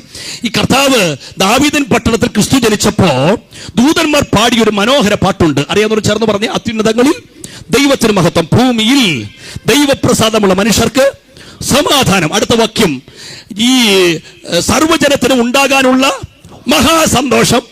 ജാതിയില്ല, മതമില്ല, വർഗമില്ല, വർണ്ണമില്ല, മനുഷ്യനായി പിറന്ന സകലർക്കും പ്രതീക്ഷയ്ക്കൊരേ ഒരു മാർഗമേ ഉള്ളത്, യേശുവാണ്. ഞാൻ ഈ കഴിഞ്ഞ ആഴ്ച ഒരു യോഗത്തിൽ പ്രസംഗിക്കുമ്പോൾ രാഷ്ട്രീയ പ്രമുഖരായ പലരും വേദിയിലുണ്ട്. അവർക്ക് 3 പേർക്ക് സമയം കൊടുത്തു. ആ 3 പേരും എഴുന്നേറ്റ് പറഞ്ഞത് അവരാരും ക്രിസ്തീയ വിശ്വാസികളല്ല. അവരൊക്കെ എഴുന്നേറ്റ് പറഞ്ഞ വാചകം സത്യം പറഞ്ഞ എന്റെ ഹൃദയത്തെ പിടിച്ചു കുലുക്കി. പറഞ്ഞു, പ്രതീക്ഷ ഇന്ന് യേശുവിലേ ഉള്ളൂ. അത് കേട്ടപ്പോ ഈ സ്തോത്രം മതിയോ? യേശുവിനെ അറിയാവുന്നവർ പറഞ്ഞതല്ല, ഇതുമായിട്ട് ബന്ധമില്ലാത്തവർ പോലും പറയാണ് പ്രതീക്ഷ ക്രിസ്തുവിലേ ഉള്ളൂ. ഇവിടെ പാട്ടുപാടിയപ്പോ പറഞ്ഞില്ലേ, സത്യം പറഞ്ഞ നമ്മൾ അനുഭവിക്കുന്ന സന്തോഷം എന്തുകൊണ്ട്? ക്രിസ്തു നൽകിയ പ്രതീക്ഷയല്ലേ. എന്റെ സമാധാനം ഞാൻ നിങ്ങൾക്ക് തന്നേച്ചു പോകുന്നു. അതൊരു വിൽപത്രാണ്, വിൽപത്രം. കർത്താവിനെ സംബന്ധിച്ചിടത്തോളം ക്രൂശിക്കിടക്കുമ്പോ അമ്മയെ ആരെ ഏൽപ്പിച്ചെന്നറിയാമോ? യോഹന്നാനെ ഏൽപ്പിച്ചു. തന്റെ വസ്ത്രം ശത്രുക്കൾ ചീട്ടിട്ടെടുത്തു. കർത്താവ് പിന്നെ പറഞ്ഞ കാര്യമാണ്, അതിന് മുമ്പ് പറഞ്ഞ കാര്യമാണ്, എന്റെ സമാധാനം ഞാൻ നിങ്ങൾക്ക്. അതിന്റെ അർത്ഥം കർത്താവ് തന്ന ഡ്യൂപ്ലിക്കറ്റ് അല്ല. മദ്യപിച്ച് കഴിയുമ്പോൾ ആ കെട്ടിറങ്ങുന്നവരെയുള്ള സമാധാനമല്ല. സിനിമ കാണുന്ന 2.5 മണിക്കൂർ കൊണ്ട് തീരുന്ന സമാധാനമല്ല. ചൈന കിട്ടുന്നത് പോലുള്ള ഡ്യൂപ്ലിക്കറ്റ് സമാധാനമല്ല കർത്താവ് തന്നത്. ക്രിസ്തു തന്നത് നിത്യ സമാധാനമാണ്. Praise the Lord. സന്തോഷമുള്ളവർ കരങ്ങൾ ഉയർത്തി കർത്താവിന് സ്തോത്രം ചെയ്യാം. വയനാടുകാർക്ക് ഏറ്റവും ഇഷ്ടമുള്ള ഒരാളാണ് ഡോക്ടർ മുരളി. അദ്ദേഹം ഒരു ഉന്നത തലത്തിൽ നിന്നും കർത്താവിനെ സേവിക്കാൻ ഇറങ്ങി തിരിച്ചതാ. യേശുവിനെ രക്ഷിതാവായി സ്വീകരിച്ചു എന്നുള്ള കാരണം കൊണ്ട് സംഭവിച്ച അപകടങ്ങളും ദുരന്തങ്ങളും ഒക്കെ നിങ്ങൾക്കറിയാം. പക്ഷെ ഭാര്യ മരിച്ചു കിടക്കുമ്പോ ഇദ്ദേഹം ഇങ്ങനെ അവിടെ ഇരിക്കുകയാണ് ഡെഡ് ബോഡിക്ക് മുമ്പിൽ. അപ്പം പ്രസിദ്ധനായ കാനവച്ചൻ നേരെ അങ്ങോട്ട് ചെന്ന് കയറുമ്പോ ഈ ഡോക്ടർ മുരളിയുടെ ഇരിപ്പ് കണ്ടപ്പോ അടുത്ത് ചെന്നിട്ട് പുറത്തൊന്ന് ശരീരത്തൊന്ന് തലോടിയിട്ട് ചോദിച്ചു, ഡോക്ടറെ എങ്ങനെ ഇരിക്കാൻ പറ്റുന്നു ഇങ്ങനെ? അദ്ദേഹം പറഞ്ഞ ഉത്തരം പല വേദികളിലും കാനവച്ചൻ പറഞ്ഞിട്ടുണ്ട്. ഇതാ അച്ചോ നമ്മൾ പറഞ്ഞ സകല ബുദ്ധിയെയും കവിയുന്ന ദൈവിക സമാധാനം. എന്റെ സമാധാനം ഞാൻ നിങ്ങൾക്ക് തന്നേച്ചു പോകുന്നുവെന്ന് കർത്താവ് പറഞ്ഞത് ക്രൂശീകരണത്തിന് തൊട്ട് തലേ ദിവസമാണ്. ക്രൂശ് മുമ്പിൽ നിൽക്കുമ്പോഴും സമാധാനം അനുഭവിക്കാൻ കഴിയുന്നെങ്കിൽ അതാണ് റിയൽ പീസ്. മനസ്സിലായോ? ഇന്ന് ടെൻഷൻ ഇല്ലാഞ്ഞിട്ടാണോ? പക്ഷെ ടെൻഷൻ ഉള്ളപ്പോഴും അകത്തിരുന്ന് കൈയടിക്കുമ്പോൾ ഒരു സന്തോഷമല്ലേ, കര ഉയർത്തുമ്പോൾ ഒരു സന്തോഷമല്ലേ. സ്തോത്രം. ഈ പ്രസംഗം നടന്നുകൊണ്ടിരിക്കുമ്പോഴും ചില ആൾക്കാരൊന്നും ഉറങ്ങുന്നുണ്ട്, അതൊരു സമാധാനമാണ്. ഇത്രയും സൗണ്ട് ഇങ്ങനെ നെഞ്ചിന് നേരെ ആഞ്ഞടിക്കുമ്പോഴേ അവിടെ നിന്ന് ഉറങ്ങാനൊക്കെ കഴിയുന്നെങ്കിൽ ദൈവത്തിന്റെ വലിയ കൃപ. ഇപ്പൊ കർത്താവ് നൽകിയ സമാധാനത്തെ ഓർത്ത് ദൈവത്തെ ഒന്ന് സ്തുതിക്കാം. പല കുടുംബങ്ങൾക്കകത്തും ഇതില്ല. പക്ഷെ യേശു തരുന്ന സമാധാനം അത് നമുക്കുള്ള പ്രതീക്ഷയാണ്. എന്റെ പ്രിയപ്പെട്ടവർ, ഇത് പറഞ്ഞുകൊണ്ടിരിക്കുമ്പോ തന്നെ ഇവിടെയൊക്കെ നിന്ന് വചനം കേൾക്കുന്ന പ്രിയപ്പെട്ടവരുണ്ട്. ജീവിതത്തിൽ സമാധാനമില്ലാതെ മദ്യത്തിൽ ആശ്രയിച്ച് തകർന്ന് തരിപ്പിണമായ ആരെങ്കിലും വചനം കേൾക്കുന്നെങ്കിൽ നിങ്ങളോടും ഇന്ന് രാത്രി വിളിച്ചു പറയുന്നു, മദ്യം സമാധാനം തരില്ല, മതം സമാധാനം തരില്ല, രാഷ്ട്രീയം സമാധാനം തരില്ല. എന്നാൽ യേശു ഹൃദയത്തിനകത്ത് വന്ന് നീ സ്വസ്ഥതയുള്ളവനായിട്ട് മാറും. പ്രതീക്ഷയുള്ളൊരു സന്ദേശം അത് സുവിശേഷമാണ്. അതുകൊണ്ടാണ് യേശുവിന്റെ പുറകെ ജനകോടികൾ യാത്ര ചെയ്യുന്നത്. അത് മാത്രമല്ല, ഇനിയും വരാം എന്ന് പറഞ്ഞതും ഈ കർത്താവല്ല ഉള്ളൂ. അത് അതിലും വലിയ പ്രതീക്ഷയല്ലേ? സത്യം പറഞ്ഞാൽ ഇവിടെ ഇന്ന് ഞാൻ പ്രസംഗിക്കുന്നു, കൺവെൻഷൻ 23 വർഷം മുമ്പും ദൈവദാസന്മാർ പ്രസംഗിച്ചു, യേശു വരും, യേശു വരും, യേശു വരും. 23 വർഷം മാത്രമല്ല, കഴിഞ്ഞ പതിറ്റാണ്ടുകളായി വയനാടിന്റെ തെരുവീതികളിൽ ഞങ്ങളെപ്പോലുള്ള ദൈവദാസന്മാർ വിളിച്ചു പറയുകയാണ്, ഞങ്ങൾ വിശ്വസിക്കുന്ന യേശു വരും. അത് അന്ന് അംഗീകരിക്കാൻ വലിയ പ്രയാസമായിരുന്നു. ഞാൻ സ്കൂളിൽ പഠിക്കുമ്പോൾ ഇതിന്റെ പേരിൽ എന്നെ കളിയാക്കിയിട്ടുണ്ട്. പക്ഷെ ഞാൻ കഴിഞ്ഞ 2-3 ആഴ്ചയായിട്ട് കാണുന്നൊരു ദൃശ്യം എന്നറിയാം, സെക്കുലർ ചാനലിനകത്തിരുന്ന് ചർച്ച ചെയ്യുന്നവർ പറയാണ്, ഇത് പറയുന്ന പോലാണ് ചരിത്രം മൂവ് ചെയ്യുന്നത്. ആരാ? പാസ്റ്റർ പറയുന്ന പോലല്ല, ബൈബിള് പറയുന്ന പോലെ മൂവ് ചെയ്യുന്നതെന്ന് സെക്കുലർ ചാനലിൽ ഇരുന്ന് ഹൈന്ദവ സഹോദരങ്ങൾ വിളിച്ചു പറയുന്നു, മുസ്ലിം സഹോദരങ്ങൾ വിളിച്ചു പറയുന്നു. അപ്പൊ എനിക്ക് ഈ സംശയം ഉണ്ടെങ്കിൽ ABC ചാനലുണ്ട്, പെന്തക്കോസ്തുകാരുടെ ചാനലൊന്നും അല്ല, അങ്ങനെ കാണുകയും വേണ്ട. ക്രിസ്ത്യാനിയുടെ ചാനലുമല്ല, തീവ്ര ഹിന്ദു നിലപാടുള്ളൊരു ചാനലാണ് ABC ചാനൽ. നിങ്ങൾ കേട്ടാൽ മതി, അതിനകത്ത് കയറി നിങ്ങൾ കേട്ടാൽ മതി. അപ്പൊ അതില് കഴിഞ്ഞ 2 ആഴ്ചക്ക് മുമ്പ് ഒരു സംഭാഷണം നടക്കുകയാണ്. വാടയാർ സുനിലും അതുപോലെ രാമചന്ദ്രൻ സാറും തമ്മിലാണ് ഈ ടോക്ക്. അപ്പൊ ഈ സുനിൽ ബ്രദർ ഇങ്ങനെ ഓരോ കാര്യങ്ങളൊക്കെ പറഞ്ഞു വരികയാണ്. സാറേ, ഞാൻ ബൈബിൾ വിശ്വാസിയായി. കാര്യം ബൈബിള് പറയുന്ന പോലാണ് ചരിത്രം മൂവ് ചെയ്യുന്നത്.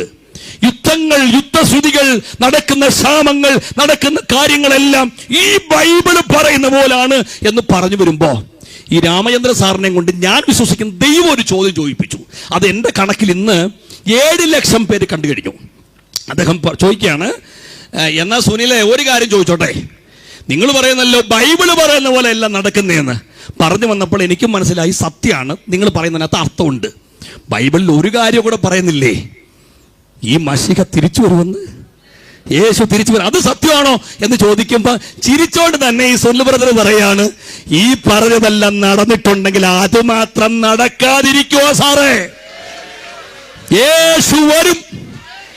ഇത് ഞങ്ങൾ മാത്രമല്ല ഇപ്പൊ പറയുന്നത്, ലോകം മുഴുവൻ വിളിച്ചു പറയുന്നു, യേശു വരാറായി. ഇന്ന് രാത്രി ഉണരാത്തത് നമ്മൾ മാത്രമേ ഉള്ളൂ. പെന്തക്കോസ്തുകാരെ, നമ്മൾ ഉണരണം. നമ്മൾ വിശ്വസിച്ച സമയത്തേക്കാൾ രക്ഷ നമുക്കിപ്പോൾ സമീപമായിരിക്കുന്നു. കർത്താവ് ലോകത്തോട് വിളിച്ചു പറഞ്ഞു, തന്റെ ശിഷ്യവൃന്ദത്തോട് പറഞ്ഞു, ഞാൻ നിങ്ങൾക്ക് വാസസ്ഥലം ഒരുക്കാൻ പോകുന്നു. ഒരുക്കിയാൽ പിന്നെയും വന്ന് നിങ്ങളെ എന്റെ അടുക്കൽ ചേർത്തുകൊള്ളും. സ്നേഹിതരെ, കേൾക്കണം, ഈ വീട്ടിൽ കണ്ണീരുണ്ട്, മുറവിളിയുണ്ട്, കഷ്ടതയുണ്ട്, നിന്ദയുണ്ട്, അപമാനമുണ്ട്, മരണമുണ്ട്. പക്ഷേ ആ ഭവനത്തിൽ നിന്നയില്ല, കണ്ണീരില്ല, കഷ്ടതയില്ല. വീടോടടുക്കുമ്പോൾ ഒരു ആവേശമുണ്ടല്ലോ, ആ ആവേശമാണ് ഈ പന്തലിനകത്ത് നടക്കേണ്ടത്. യേശുവിനെ ഹൃദയംഗമായി സ്വീകരിച്ച ഒരാൾ പോലും ഇന്ന് രാത്രി മൗനമായിരിക്കരുത്. നമ്മുടെ കണ്ണീര് മാറാറായി, നമ്മുടെ വേദന മാറാറായി. പ്രതീക്ഷയുടെ സന്ദേശം ഇന്ന് രാത്രി വിളിച്ചു പറയുന്നു, യേശു വരാറായി. ആ പ്രത്യാശയുള്ളവർ കരമടിച്ച് കർത്താവിനെ ഒന്ന് ആരാധിക്കട്ടെ.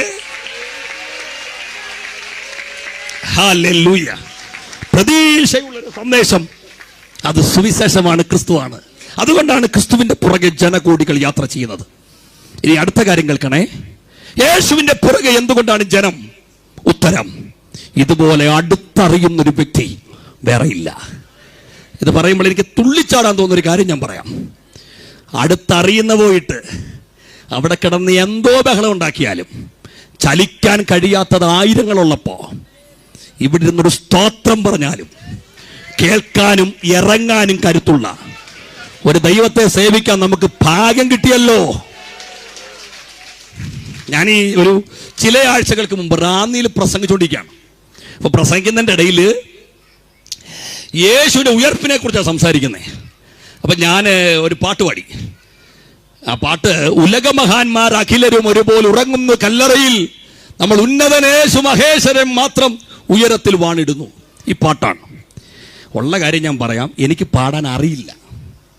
എന്നാൽ ഈ ആവേശം കൊണ്ട് ചിലയിടത്ത് ഞാൻ ചെല്ലുമ്പോൾ അങ്ങ് പാടും. അപ്പൊ കൊയർ എന്നെ സപ്പോർട്ട് ചെയ്താൽ എനിക്കൊരു സന്തോഷമാണ്. പക്ഷെ ചിലയിടത്ത് അവർ മിണ്ടത്തോരില്ല. അവർക്ക് ഇങ്ങനെ അസൈൻ ചെയ്ത്, നമ്മുടെ സഹോദരന്മാരല്ലേ, നമ്മുടെ സഹോദരന്മാർ കൂടെ നിൽക്കുന്നവരാ, അസൈൻ ചെയ്ത് വെച്ചിട്ടുണ്ട് അത്രയും പാട്ട്. അത് കഴിയുമ്പോൾ അവരുടെ പരിപാടി നിർത്തിയിട്ട് ഒരുമാതിരിപ്പെട്ടതല്ല ഇറങ്ങി അങ്ങ് പോവുക. പക്ഷേ അങ്ങനെ ഈ കൺവെൻഷനിലും അത് തന്നെയാണ്. ഞാൻ കീബോർഡ് വായിക്കുന്നിടത്തോട് നോക്കിയപ്പോൾ കീബോർഡ് വായിക്കുന്ന സഹോദരൻ അവിടെ ഇല്ല. പിന്നെ പാട്ടുപാടിയ സഹോദരൻ, ഞാൻ ഇനി കർത്താവ് വന്നെന്ന് തോന്നി, അപ്രത്യക്ഷമായി. 3 പേരും ഇല്ല. ഇവിടെ എന്തായാലും അവരെല്ലാവരും ഇവിടെ ഉണ്ട്, അതിലോർത്ത് സന്തോഷം. ഇറങ്ങിപ്പോയില്ലല്ലോ മൊബൈലും കൊണ്ട്. ഒരു സന്തോഷത്തോട് സ്തോത്രം ചെയ്യാം. അപ്പൊ അവര് ഇവിടെ ഉണ്ട്. അപ്പൊ അവിടെ ഇല്ല. അപ്പൊ ഞാൻ പാടാൻ തുടങ്ങിയ വലിയ പ്രശ്നമാണ്. ഞാനെങ്കിലും ഉള്ള ശബ്ദത്തിലൊക്കെ വെച്ചങ്ങ് പാടി. അപ്പം ഉലകമഹാന്മാർ അഖിലരും ഒരുപോലെ ഉറങ്ങുന്ന കല്ലറയിൽ നിന്ന് ഞാൻ പറഞ്ഞപ്പോ ഇവിടെ 10 പേര് സ്തോത്രം പറഞ്ഞില്ലേ? അത് പറഞ്ഞുകൊണ്ടാ സ്തോത്രം പറഞ്ഞ, പാടിയാൽ ആരും പറയല്ല. കാര്യം അത്രയ്ക്ക് നല്ല ട്യൂണാ. പക്ഷെ ഒരു അത്ഭുതം നടന്നു. എന്താണെന്നറിയോ? പുറകിലിരിക്കുന്ന ഒരു അച്ഛൻ, ഒരു അപ്പച്ചൻ എഴുന്നേറ്റ് ചാടുകയാണ്. പ്രായം വകവെക്കാതെ ചാടുന്നു. അപ്പുറത്തെ സൈഡിലിരിപ്പുണ്ട് മരുമോള്. പിന്നീട് മനസ്സിലായ മരുമോളാണ്. കൊച്ചുമാനെ വിളിച്ചിട്ട് പറഞ്ഞു, അപ്പച്ചനെ പോയി പിടിക്കടാ. അവന്മാർ ചെന്ന അപ്പച്ചനെ പിടിച്ചിട്ട് അവന്മാരെ തൂത്തെറിഞ്ഞിട്ട് അപ്പച്ചൻ ചാടുകയാണ്. കാര്യം മരുമോളെ കുറ്റം പറഞ്ഞിട്ട് കാര്യമില്ല. അപ്പച്ചന് ഷുഗർ, പ്രഷർ, കൊളസ്ട്രോൾ എല്ലാം ഉണ്ട്. വീണ് കിടന്നാലും നോക്കേണ്ടത് മരുമോളാണ്. അപ്പോൾ മരുമോൾ ചെയ്ത് തെറ്റൊന്നുമല്ല. പക്ഷെ യോഗം കഴിഞ്ഞപ്പോൾ അപ്പച്ചൻ ഓടി അടുത്തോട്ട് വന്നിട്ട് കയ്യെ പിടിച്ചിട്ടൊരു കാര്യം പറഞ്ഞു. മോനെ, എൻ്റെ കൊച്ചുമോന്റെ പ്രായമുള്ളടാ നിനക്ക്. മോനെ പ്രസംഗിച്ചുകൊണ്ടിരുന്നപ്പോൾ ചാടിയത് നിനക്ക് ബുദ്ധിമുട്ടായോ? ഞാൻ പറഞ്ഞു, ഒരു ബുദ്ധിമുട്ടും ഇല്ല, ആവേശം കയറിയതേ ഉള്ളൂ. അവിടെ അപ്പച്ചൻ പറഞ്ഞൊരു കാര്യം, ഒന്നും തോന്നല്ലേ കുഞ്ഞേ, മനഃപൂർവ്വം ചാടിയതല്ല, ചാടിപ്പോയതാ. കാര്യം എന്നറിയോ? അദ്ദേഹം പറഞ്ഞ കാര്യം പറയാം. 22ാമത്തെ വയസ്സിൽ ഞാൻ ഇറങ്ങി വന്നതൊരു ഹൈന്ദവ പശ്ചാത്തലത്തിൽ നിന്നാണ്. കഴിഞ്ഞ 65 വർഷം ഞാൻ യേശുവിന്റെ പുറകെ പോയി. ഇന്നെനിക്ക് വയസ്സ് 87. എന്റെ കൂടെ ഉണ്ടായിരുന്ന ആയിരങ്ങൾ, എന്റെ കൂടെ പഠിച്ച നിരവധി പ്രിയപ്പെട്ടവർ ഇന്നും ജീവനില്ലാത്ത പലതിന്റെ പുറകെ പോകുമ്പോ ഞാൻ സേവിക്കുന്ന എന്റെ യേശു മരണത്തെ ജയിച്ച് ഇന്നും ജീവിക്കുന്നെന്ന് കേൾക്കുമ്പോ ഞാൻ എങ്ങനെ ചാടാതിരിക്കും?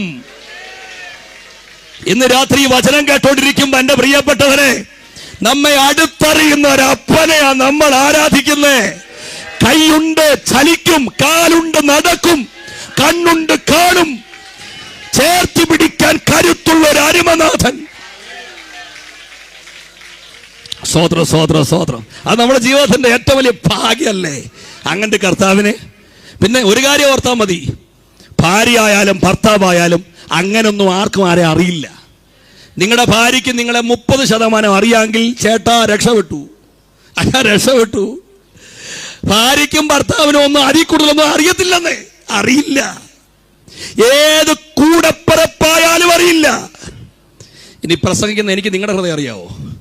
ഞാൻ പ്രസംഗിച്ചുകൊണ്ടിരിക്കുക, എൻ്റെ ചിന്ത നിങ്ങളെല്ലാം ഇവിടെ ശ്രദ്ധിച്ചുകൊണ്ടിരിക്കുക. നിങ്ങളിപ്പം ഏതൊക്കെ മാർക്കറ്റിൽ കയറി ഇറങ്ങിയിട്ടുണ്ടെന്നും ഏതൊക്കെ ചന്തയിൽ പോയിട്ടുണ്ടെന്നും ഏതൊക്കെ റെസ്റ്റോറൻറ്റിൽ കയറിയിട്ടുണ്ടെന്നും തമ്പുരാനറിയാം.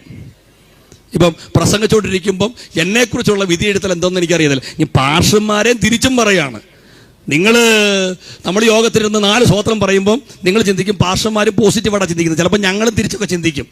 മനസ്സിലായോ? പ്രസംഗിക്കുമ്പോൾ സ്വോത്രമൊക്കെ പറയുന്നുള്ള അച്ഛാ ശരിയല്ലെന്നൊക്കെ ഞങ്ങൾ കരുതാം. മനസ്സൊന്നും ആർക്കും അറിയാൻ പറ്റില്ല. പക്ഷേ ഒരു കാര്യം പറഞ്ഞോട്ടെ, ഒരു വാക്യ 139 സങ്കീർത്തനത്തിൽ സങ്കീർത്തനക്കാരൻ പറയുന്നു, ദൈവമേ നീ എന്നെ ശോധന ചെയ്ത് അറിഞ്ഞിരിക്കുന്നു, ഞാൻ കിടക്കുന്നതും ഞാൻ എഴുന്നേൽക്കുന്നതും നീ അറിയുന്നു, എൻ്റെ നിരൂപണമൊക്കെ നീ ദൂരത്ത് നിന്ന് ഗ്രഹിക്കുന്നു എന്ന് പറഞ്ഞാൽ അകത്തൂടെ കടന്നു പോകുന്നത് പോലും അറിയുമെന്ന് ശശി പാർസ് പറഞ്ഞു. അദ്ദേഹം പോലും അധികം സമയം എടുത്തില്ല. ഇന്നലെ ഉദ്ഘാടനത്തിന് ഞാനില്ലായിരുന്നു. കർത്താവിന്റെ ദാസൻ 2 വരി കൊണ്ട് ഉദ്ഘാടനം നിർത്തിയെന്ന് ഞാൻ കേട്ടു. ഈ വേദിയിലിരിക്കുന്ന ദൈവദാസന്മാർക്കൊന്നും സമയം കിട്ടിയിട്ടില്ല, നിങ്ങൾക്ക് സമയം കിട്ടിയിട്ടില്ല. പക്ഷെ വിഷമിക്കണ്ട കേട്ടോ, വാ തുറന്ന് പറഞ്ഞില്ലേലും ഇരിക്കുന്ന ഇടത്തിരുന്നുകൊണ്ട് ഹൃദയത്തിനകത്തെ ഞരക്കം സ്വർഗത്തിലിരിക്കുന്ന അപ്പം കേൾക്കും. ഒരു പ്രതീക്ഷയല്ലേ അത്? ഹന്ന പ്രാർത്ഥിക്കാൻ വേണ്ടി ആലയത്തിൽ വന്നു. അവിടെ എഴുതിയിരിക്കുന്നത് അധര അനങ്ങിയതല്ലാതെ ശബ്ദം പുറത്തു വന്നില്ലെന്ന്. ഞാനാണ് നിൽക്കുന്നതെങ്കിൽ 0 ഇട്ട് കൊടുത്തിട്ട് പറയാം, അമ്മച്ച് പ്രാർത്ഥിച്ചൊന്നും ഞാൻ കേട്ടില്ല. അവിടെ ഉപദേശി -ഇട്ട് കൊടുത്ത് പറഞ്ഞു, ഇവിടെ ലെവലിലല്ല പ്രാർത്ഥിക്കുന്നേ, മൈനസ്. പക്ഷെ സ്വർഗത്തിലൊരു ജഡ്ജിരുന്നു, കൊടുത്തത് 0 അല്ല, കൊടുത്തത് -മാർക്കല്ല. അവിടെ ഹൃദയത്തിന്റെ ഞരക്കം എന്തെന്നറിഞ്ഞുകൊണ്ട് അവർക്ക് വേണ്ടി ഇറങ്ങിയെങ്കിൽ ഇന്ന് രാത്രി നമ്മെ അറിയുന്നൊരു ദൈവം ഉണ്ടെന്ന് വിശ്വസിക്കുന്ന പ്രിയപ്പെട്ടവർക്കായിട്ട് കർത്താവിന് സ്തോത്രം. സ്നേഹിത, ഇതിനകത്ത് ഇരിക്കുന്നവരോട് മാത്രമല്ല ഈ ദൂത്, പരിസരങ്ങളിലൊക്കെ നിന്ന് ഈ വചനം കേൾക്കുന്ന പ്രിയപ്പെട്ട ഓട്ടോയിലും പരിസരത്തും ഒക്കെ നിന്നുണ്ട്. ഇങ്ങോട്ട് നോക്കിയാൽ മതി, ഇവിടെ ഒരു രൂപവും ഇല്ല, ഇവിടെ ഒരു പിക്ചർ വിട്ടിട്ടില്ല. പക്ഷേ ഞങ്ങളൊരു അനുഭവിക്കുന്ന ഒരു സന്തോഷം ഉണ്ടല്ലോ, അതെന്നാ കാര്യം എന്നറിയാം? ദൈവം ആത്മാവാ. ആത്മാവിന്റെ സാന്നിധ്യമാണ് ഞങ്ങൾ അനുഭവിച്ചുകൊണ്ടിരിക്കുന്നത്. അകക്കണ്ണുകൊണ്ട് ഞങ്ങളൊരു കാഴ്ച കാണുന്നു. രാജാതി രാജാവ് തേജസ് വാരി ചുറ്റി ഇതിനകത്ത് ഉലാവിക്കൊണ്ടിരിക്കുക. അവന് നിന്റെ പുറത്തെ കാര്യം മാത്രമല്ല, നിന്റെ ഹൃദയവും കാണാം. തകർന്നാണ് ഇന്ന് രാത്രി ഇതിനകത്ത് ഇരിക്കുന്നതെങ്കിലും അത്ഭുതമായ വിടുതൽ ഇന്ന് രാത്രി സ്വർഗം ചെയ്യും. വിശ്വസിക്കുന്നവർ കരമടിച്ച് അല്പസമയം കർത്താവിനെ ഒന്ന് ആരാധിച്ചോ. കരമടിച്ച് കർത്താവിനെ ഒന്ന് ആരാധിച്ചോ. ഇതിനകത്ത് ഇറങ്ങി നിൽക്കുന്നൊരു ദൈവ തേജസ്സുണ്ട്, ഇറങ്ങി നിൽക്കുന്നൊരു ദൈവ സാന്നിധ്യമുണ്ട്.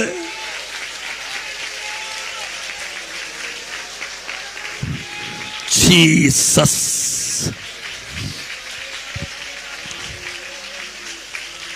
അടുത്തറിയുന്നവൻ. അതുകൊണ്ടാണ് ക്രിസ്തുവിന്റെ പുറകെ ജനകൂടികൾ. അടുത്ത കാര്യം പറഞ്ഞോട്ടെ എന്റെ പ്രിയപ്പെട്ടവരെ, ആർക്കും വരാം യേശുവിന്റെ പുറകെ. അതുകൊണ്ടാണ് യേശുവിന്റെ, എല്ലാവരുടെയും അടുത്തലൊന്നും അങ്ങനല്ല. ഇപ്പം കർത്താവിന്റെ ദാസനെ ഞാൻ ആദ്യമായിട്ടാണ് കാണുന്നതെങ്കിൽ എനിക്ക് ഒത്തിരി സന്തോഷം തോന്നി. എന്നറിയോ, അദ്ദേഹം ജനിച്ചു വളർന്ന സാഹചര്യം വേറെ ആണേലും വളരെ സന്തോഷത്തോടെ അടുത്തിരുന്ന് സംസാരിച്ചു. പക്ഷെ ചിലയിടത്തൊന്നും പോയി ഇരിക്കാൻ പറ്റത്തില്ല. പ്രശ്നം മര്യാദയ്ക്കൊന്നും സംസാരിക്കത്തു പോലുമില്ല. നമ്മൾ വന്നു പോയല്ലോ എന്നായി പോയ സമയങ്ങളുണ്ട്. എന്തിനാ ഒരു പഞ്ചായത്ത് പ്രസിഡന്റിനെ കാണുമെങ്കിൽ അപ്പോയിന്റ്മെന്റ് ഇല്ലാതെ കയറ്റുവോ? ഒരു സഭാ നേതാവിനെ പോലും അപ്പോയിന്റ്മെന്റ് ഇല്ലാതെ കാണാൻ പറ്റുമോ?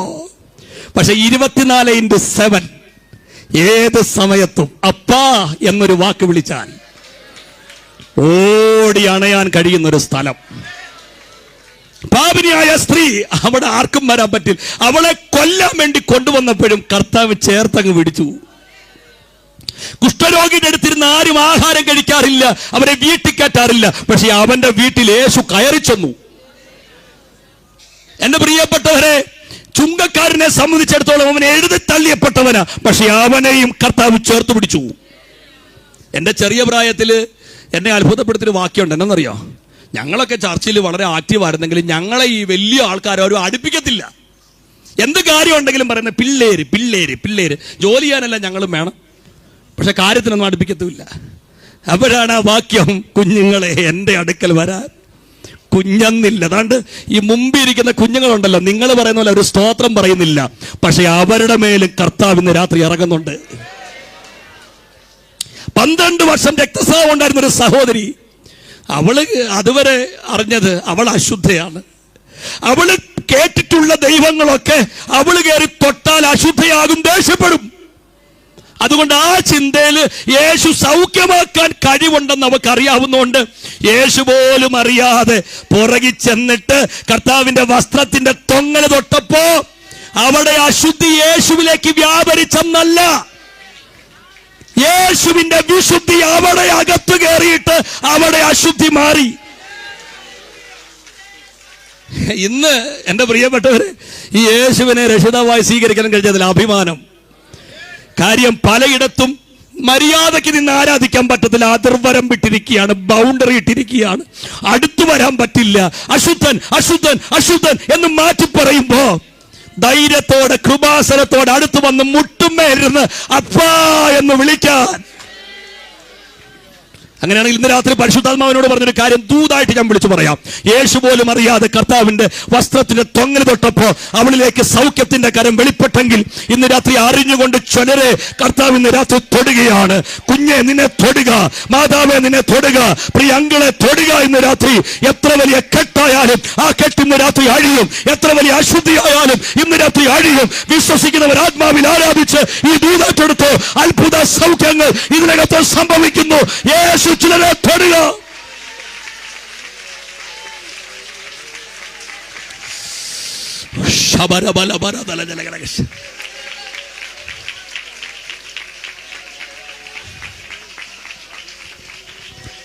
ക്രിസ്തുവിലേക്ക് ജനകോടികൾ ആകർഷിക്കപ്പെടുന്നു.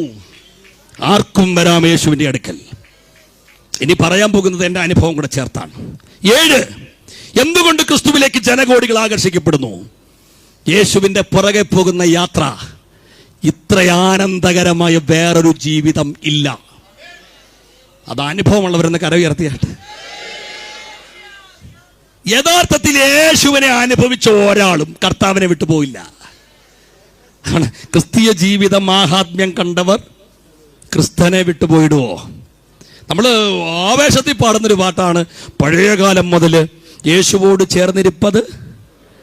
നമുക്കൊന്ന് ഒരുമിച്ചൊന്ന് പാടാം, നമ്മുടെ സഹോദരങ്ങളോട് സഹായിക്കും. യേശുവോട് ചേർന്നിരിപ്പത്ര മോദമേ, യേശുവിനായി ജീവിക്കുന്നതെത്ര ആമേൻ. യേശുവോട് ചേർന്നിരിപ്പത് നമ്മുടെ കരങ്ങൾ വെച്ചൊന്ന് പാടാമോ? യേശുവിനായി ജീവിക്കുന്നതെത്ര ഭാഗ്യമേ. ആശ തന്നോടെന്നും എന്നിൽ വർദ്ധിച്ചിടുന്നേ. ആമേൻ. ആശ തന്നോടെന്നും എന്നിൽ വർദ്ധിച്ചിടുന്നേ. ആശു തന്റെ കൂടെ വാഴ കാംക്ഷിച്ചിടുന്നേ. ആശു തന്റെ കൂടെ വാഴ കാംക്ഷിച്ചിടുന്നേ. എന്റെ പാപമെല്ലാം തന്റെ യാഗത്താൽ നീക്കി എന്റെ ശാപമെല്ലാം താൻ വഹിച്ചതാ. ആമേൻ. പോക്കി എന്റെ പാപമെല്ലാം തന്റെ യാഗത്താൽ നീക്കി എന്റെ ശാപമെല്ലാം താൻ വഹിച്ചതാ. ഓർക്കുന്തോറും സ്നേഹമെന്നിൽ വർദ്ധിച്ചിടുന്നേ. ഓർക്കുന്തോറും സ്നേഹമെന്നിൽ വർദ്ധിച്ചിടുന്നേ. പാർക്കുന്നേതൻ കൂടെ വാഴാൻ എന്നു സാധ്യമോ? പാർക്കുന്നേതൻ കൂടെ വാഴ എന്നു സാധ്യമോ? എന്റെ പ്രിയപ്പെട്ടവരെ, ആ കർത്താവിന്റെ കൂടെ ടെൻഷൻ ഇല്ലെന്നൊന്നുമല്ല. എന്ത് പ്രയാസം ഉണ്ടെങ്കിലും കർത്താവിന്റെ കൂടെ നടക്കുന്ന ആനന്ദം ഭയങ്കരമാണ്. ഈ കൊരങ്ങ്, പ്രത്യേകിച്ച് ഇവിടെ വന്യമൃഗങ്ങൾ ഇഷ്ടമുള്ള സ്ഥലമല്ലേ, ഈ കൊരങ്ങ് കൊച്ചിനെ കൊണ്ടുവന്ന് എങ്ങനെ കണ്ടുണ്ടോ? എങ്ങനെ കൊണ്ടുവന്നേ? ഈ പള്ളയെ പിടിച്ച് കിടക്കുന്ന കിടപ്പ് കണ്ടിട്ട് ഞാൻ ചിന്തിച്ചിട്ടുണ്ട്, ഈ തള്ളക്കൊരങ്ങ് എന്തോ ചാട്ടമായാടുന്നേ. പക്ഷെ എന്തോ ഗ്യാരണ്ടിയിലാണ് ഈ സാധനം ഇങ്ങനെ പിടിച്ച് കിടക്കുന്നതെന്ന് ഞാൻ ചിന്തിച്ചിട്ടുണ്ട്. പക്ഷെ അതിനോട് ചോദിച്ചാൽ അതിന് ഉത്തരം പറയാൻ നാവ് തുറക്കത്തില്ലേലും ഉത്തരം പറയാൻ പറ്റിയാൽ അത് പറയാം. ഞാൻ പിടിച്ച് കിടക്കുന്നത് നാട്ടുകാരൻ്റെ പള്ളയിലല്ല, എൻ്റെ അമ്മയുടെ പള്ളയിലാണ്. എൻ്റെ അമ്മ എന്തായാലും എന്നെ കളയത്തില്ലെന്ന് എനിക്കറിയാം. ഈ പൂച്ച കുഞ്ഞിനെ കൊണ്ടുവന്ന് കണ്ടുണ്ടോ? എന്താ നമ്മൾ വിചാരിക്കും എന്തോ ക്രൂര, കടിച്ചോണ്ട് കഴുത്തെ. അപ്പം ഈ പോകുന്ന വഴിയിൽ ഈ കൊച്ചു പൂച്ചയെ ചാടാൻ നോക്കുമ്പോൾ ഉടനെ എനിക്ക് സ്വാതന്ത്ര്യമില്ല, ചാടുക എന്ന് പറഞ്ഞ് ചാടാൻ നോക്കുമ്പോൾ ഞാൻ നോക്കിയിട്ട് ഈ തള്ള വിടത്തില്ല, ഒരു കടിയും കൂടെ കഴിക്കും. അപ്പം നമ്മൾ പറയുന്ന പോലെ അയ്യോ നോവുന്നു, വേദനിക്കുന്നു, എന്തോ ഒരു കഷ്ടതയാ. അപ്പം അമ്മ പറയുന്നില്ലേലും കടിച്ചോണ്ട് അമ്മ മനസ്സിൽ പറയുന്നൊരു കാര്യമുണ്ട്, ഞാൻ വിട്ടാ നിന്റെ കാര്യം പോക്കാ, നാട്ടുകാരൻ നിന്നെ കൊണ്ടുപോകും. അതിന് പകരമാണ് ഈ ചെറിയ ചെറിയ വേദനകൾ. എൻ്റെ പ്രിയപ്പെട്ടവരെ, നമ്മെ കരുതുന്ന ദൈവത്തിൻ്റെ കരുതലേ. ഞാൻ പലയിടത്തും പറഞ്ഞിട്ടുള്ളൊരു കാര്യമുണ്ട്, ഇവിടെ കുഞ്ഞുങ്ങളൊക്കെ വളരെ ശാന്തമായിട്ടിരിക്കുകയാണ്. പക്ഷേ ഒരു 8 വർഷം മുമ്പ് വരെ ഈ പിള്ളേര് കൺവെൻഷനിടയിലോ യോഗങ്ങൾക്കിടയിലോ ഒന്നും കൺവെൻഷൻ ഒന്നും പ്രസംഗിക്കാറില്ല. പക്ഷെ ചർച്ചിലായാലും ചാടുന്ന കാണുമ്പോഴത്തേന് താണ്ട് ഒരെണ്ണം പുറകെ ചാടുന്നുണ്ട്. ചാടുന്ന കാണുമ്പോഴത്തേന് എനിക്ക് ദേഷ്യം വരും. ഞാൻ ഈ കൊച്ചിനെയും വഴക്ക് പറയും, ഇതിൻ്റെ അമ്മയും വഴക്ക് പറയും, ഇതിൻ്റെ അപ്പനെയും വഴക്ക് പറയും. പക്ഷെ ഇപ്പോൾ പറയാറില്ല. നിങ്ങൾക്ക് കാര്യം മനസ്സിലായോ? എനിക്ക് കൊച്ചായി. എൻ്റെ ചർച്ചിൽ തന്നെ നാട്ടുകാരൻ്റെ കൊച്ചു ചാടുമ്പം, സഭയിലെ വിശ്വാസികളുടെ കൊച്ചു ചാടുമ്പം ഞാൻ പറയാണ് വഴക്ക് പറയുമ്പോൾ ഉടനെ അവർ തിരിച്ച് പറയും, ആദ്യം പാഷ കൊച്ചിനെ ഇരുത്ത്, എന്നിട്ട് ഞങ്ങളുടെ അടുത്ത് പറയാൻ പാ. ഈ പല പിള്ളേരും കാണിക്കുന്ന കുരുത്തക്കടക്ക് വികൃതിയൊക്കെ സ്വന്തം അപ്പൻ്റെ മുമ്പിൽ വെച്ച് വികൃതി കാണിക്കുമ്പോൾ ചില അപ്പന്മാരിത് നോക്കിക്കൊണ്ടിരിക്കുകയാണ്, ആസ്വദിച്ചുകൊണ്ട്. ഞാൻ ചിന്തിച്ചുകൊണ്ട് ഇയാൾ എന്നെ അപ്പനാ. അപ്പം ഞാനിങ്ങനെ ഭാവനെ കാണുകയാണ്, ഞാൻ ആരും ആ സ്ഥാനത്തെങ്കിലും എടുത്തങ്ങ് എറിഞ്ഞ് അതുപോലുള്ള പരിപാടി ഒപ്പിക്കുന്നു. പക്ഷെ നമുക്ക് കൊച്ചായപ്പോൾ മനസ്സിലായി അങ്ങനൊന്നും എറിയത്തില്ല. അത് നാട്ടുകാരൻ്റെ കൊച്ചായതുകൊണ്ട് തോന്നിയതാ. സ്വന്തം കൊച്ചിനെ എറിയുന്ന അമ്മമാരൊന്ന് കൈവക്കിയേ. സ്വന്തം കൊച്ചിനെ എറിയുന്ന അപ്പന്മാരുണ്ടോ? പത്രോസിനോട് കർത്താവ് പറഞ്ഞു, പത്രോസെ ഗോതമ്പ് പാറ്റുന്ന പോലെ നിന്നെ എടുത്ത് പാറ്റാൻ ശത്രു എത്ര വട്ടം എൻ്റെ അടുത്ത് വന്ന് ചോദിച്ചാന്നറിയാവോ? നിന്റെ കയ്യിലിരിപ്പ് നോക്കിയായിരുന്നെങ്കിൽ പോയേനെ. പക്ഷേ നിന്നെ ഞാൻ സ്നേഹിച്ച് കുഞ്ഞേ, കളയാൻ തോന്നിയില്ല, ചേർത്ത് പിടിച്ചു. ഇന്ന് രാത്രി വചനം മനസ്സിലായവർക്കാണ് ദൈവത്തിന് സ്തോത്രം. ഈ 2025 ഫെബ്രുവരി മാസത്തിലേക്ക് ചുവട് വച്ചിരിക്കുകയാണ് അല്ലേ? കഴിഞ്ഞ 2024 മുഴുവനും കഴിഞ്ഞൊരു മാസവും പരിപാലിക്കപ്പെട്ടത് കഴിവ് കൊണ്ടല്ല, മക്കളെ പോലെ ചേർത്ത് പിടിച്ച തമ്പുരാന്റെ മഹാ കരുണ കൊണ്ടാന്ന് ഇന്ന് രാത്രി ഹൃദയത്തിനകത്ത് അനുഭവിക്കുന്നവർക്കായി ദൈവത്തിന് സ്തോത്രം. എന്നാൽ ഇനി ഒരു കാര്യം എത്രത്തോളം നിങ്ങൾക്ക് മനസ്സിലാകുമെന്ന് എനിക്കറിയില്ല, എങ്കിലും പറയാതിരിക്കാൻ പറ്റില്ല. നമ്മൾ അനുഭവിക്കുന്ന ഈ സന്തോഷം എന്തൊരു സന്തോഷമെന്നറിയോ? അത് പരിശുദ്ധാത്മാവിന്റെ സന്തോഷമാണ്. അത് അകത്ത് അഭിഷേകമുള്ളവരെ മനസ്സിലാകത്തുള്ളൂ. ഇതിനകത്ത് അന്യഭാഷ പറയുമ്പോൾ ഒരു സന്തോഷമില്ലേ? അന്യഭാഷ പറയുമ്പോൾ ഒരു ആനന്ദമില്ലേ? എന്റെ പ്രിയപ്പെട്ടവരെ, പെന്തക്കോസ്തിന്റെ ശക്തി അഭിഷേകത്തിന്റെ ശക്തിയാണെങ്കിൽ വിട്ടുകൊടുക്കരുത്. ഇന്ന് രാത്രിയിലും ആ സന്തോഷം നമുക്ക് അനുഭവിക്കണം. ഇത് പൊതുരംഗം കൂടെ ഈ സന്ദേശം കേട്ടുകൊണ്ടിരിക്കുക. തോന്നുന്നു ഇവരെന്നാടാ ഈ ചില പല അന്യഭാഷ പറയുന്നത്. എൻ്റെ കാര്യം പറയാം. കർത്താവ് പറഞ്ഞൊരു കാര്യമുണ്ട്. സത്യനമസ്കാരികൾ ദൈവത്തെ ആത്മാവിലും സത്യത്തിലും ആരാധിക്കുന്ന സുഹൃത്തെ, ഒരു ചോദ്യം. ഹിന്ദുവാകട്ടെ, ഇസ്ലാമാകട്ടെ, ക്രിസ്ത്യാനിയാകട്ടെ, മഹാദൈവത്തെ ഒരാലയത്തിൽ ഒതുക്കാൻ പറ്റുമോ? ഒരു രൂപത്തിൽ ഒതുക്കാൻ പറ്റുമോ? ഇല്ല. കാര്യം ദൈവം ആത്മാവാ. എന്നാൽ ഞങ്ങൾ അനുഭവിക്കുന്ന സന്തോഷം എന്നാണെന്നറിയോ? ഞങ്ങൾ ഇവിടെ ഒതുക്കുന്നില്ല, എന്നാൽ ഞങ്ങൾക്കറിയാം അവന്റെ സാന്നിധ്യം ഇവിടെ ഉണ്ടെന്ന്. അത് ഞങ്ങൾ അനുഭവിക്കുന്നത് പരിശുദ്ധാത്മാവിന്റെ സന്തോഷത്തിലാ. ഇന്ന് രാത്രി അഭിഷേകം പ്രാപിച്ചവർ ആ സന്തോഷത്തോടെ ദൈവത്തെ ആരാധിച്ചോളം.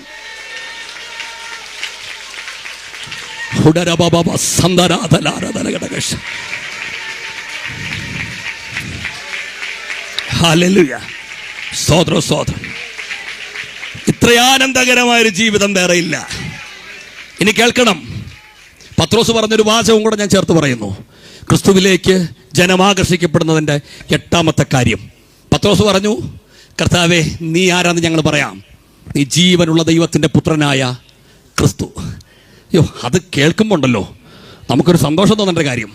ഇത് പത്രോസ് പറഞ്ഞപ്പം കർത്താവ് സംതൃപ്തനായിട്ടങ്ങ് മാറിയെന്നല്ല. പത്രോസിനോട് പറഞ്ഞു, പത്രോസേ, ഇത് നിനക്ക് വെളിപ്പെടുത്തിയതേ അമ്മയും അപ്പനും ഒന്നും അല്ല, അതാ ജഡരക്തം. ഇത് നിനക്ക് വെളിപ്പെട്ട് കിട്ടിയത് കർത്താവാ. എന്നിട്ട് പറഞ്ഞു, നീ അഴിച്ചാൽ അഴിയും, നീ കെട്ടിയാൽ കെട്ടും. അതിൻ്റെ അർത്ഥം എന്നാണെന്നറിയോ? നിനക്ക് വലിപ്പം കുറവായിരിക്കും, പക്ഷെ ഈ വെളിപ്പാടകത്ത് കയറിയവൻ അസാധാരണക്കാരനാണ്. ഈ കൺവെൻഷനിലൊക്കെ ഞങ്ങൾക്ക് ഭയങ്കര പ്രതീക്ഷയാണ്. എന്നാ കാര്യം എന്നറിയോ? ഞാൻ പ്രസംഗിക്കുന്നു, കർത്താവിൻ്റെ ദാസൻ ഫെയ്ത്ത് പ്രസംഗിച്ചു, ദൈവദാസൻ റോയി പാസ്റ്റർ വേദിയിലുണ്ട്. ഞങ്ങൾക്കാർക്കും കഴിവില്ലെങ്കിലും ഞങ്ങൾ ഉയർത്തുന്നത് ദൈവപുത്രനെയാണ്. ഈ പനമരം ദേശത്ത് ഉയർത്തുന്നത് ദൈവപുത്രനെ ആയതുകൊണ്ട് ആ വെളിപ്പാടകത്ത് കിട്ടിയവർ തൊട്ടാൽ വിടുതലാ. സ്നേഹിത, ഒരു രാഷ്ട്രീയ പ്രസംഗം കേൾക്കുന്ന പോലെ ഇത് കേൾക്കരുത്. കാര്യം ഇവിടെ ഉയർത്തുന്നത് ദൈവപുത്രനായതുകൊണ്ട് ഞങ്ങൾ അശക്തരാണെങ്കിലും ഹീക്കാൻ അവന് കഴിയും. ഒരു ഉറപ്പിന് വേണ്ടി ഒരു സംഭവം പറയാം. അടൂര് ഒരു ഗ്രൗണ്ടിൽ ഞാൻ പ്രസംഗിച്ചുകൊണ്ട് നിൽക്കുകയാണ്. പ്രസംഗം എല്ലാം കഴിഞ്ഞിട്ട് ഞാൻ ചോദിച്ചു, പ്രാർത്ഥിക്കാൻ ആരെങ്കിലും ഉണ്ടെങ്കിൽ മുമ്പോട്ട് വരാം. അനേകർ വന്ന് പ്രാർത്ഥിച്ചു. പ്രാർത്ഥനയെല്ലാം കഴിഞ്ഞിട്ട് പ്രാർത്ഥിച്ച് ആശീർവാദം പറയാൻ വേണ്ടി ഒരു ദൈവദാസന് മൈക്ക് കൊടുത്തപ്പോൾ ഞാൻ നോക്കിയപ്പോൾ ഒരു സഹോദരനുണ്ടല്ലോ, ഒരു ചെറുപ്പക്കാരൻ, ഇങ്ങനെ ഗ്രൗണ്ടിൻ്റെ നടുക്കൂടെ സ്പീഡിൽ കരഞ്ഞോണ്ട് ഓടി വരികയാണ്. അപ്പോൾ അദ്ദേഹത്തിൻ്റെ വരവ് കണ്ടപ്പോഴൊരു വല്ലായ്മ തോന്നി. ഈ പ്രാർത്ഥിക്കുന്ന ആളൊഴിച്ചു ബാക്കി സ്റ്റേജിലുള്ള ദൈവദാസന്മാരൊക്കെ പുറത്തിറങ്ങി. അപ്പം ഞാൻ അദ്ദേഹത്തെ കയ്യെ പിടിച്ചിട്ട് ചോദിച്ചു, എന്തോ പ്രശ്നമെന്ന് ചോദിച്ചു. അദ്ദേഹത്തിൻ്റെ പേര് മുരളി എന്നാണ്. 2 കാലിലും പ്രശ്നമായിട്ട് തിരുവനന്തപുരം മെഡിക്കൽ കോളേജിൽ ട്രീറ്റ്മെൻറ്റിന് പോയതാ.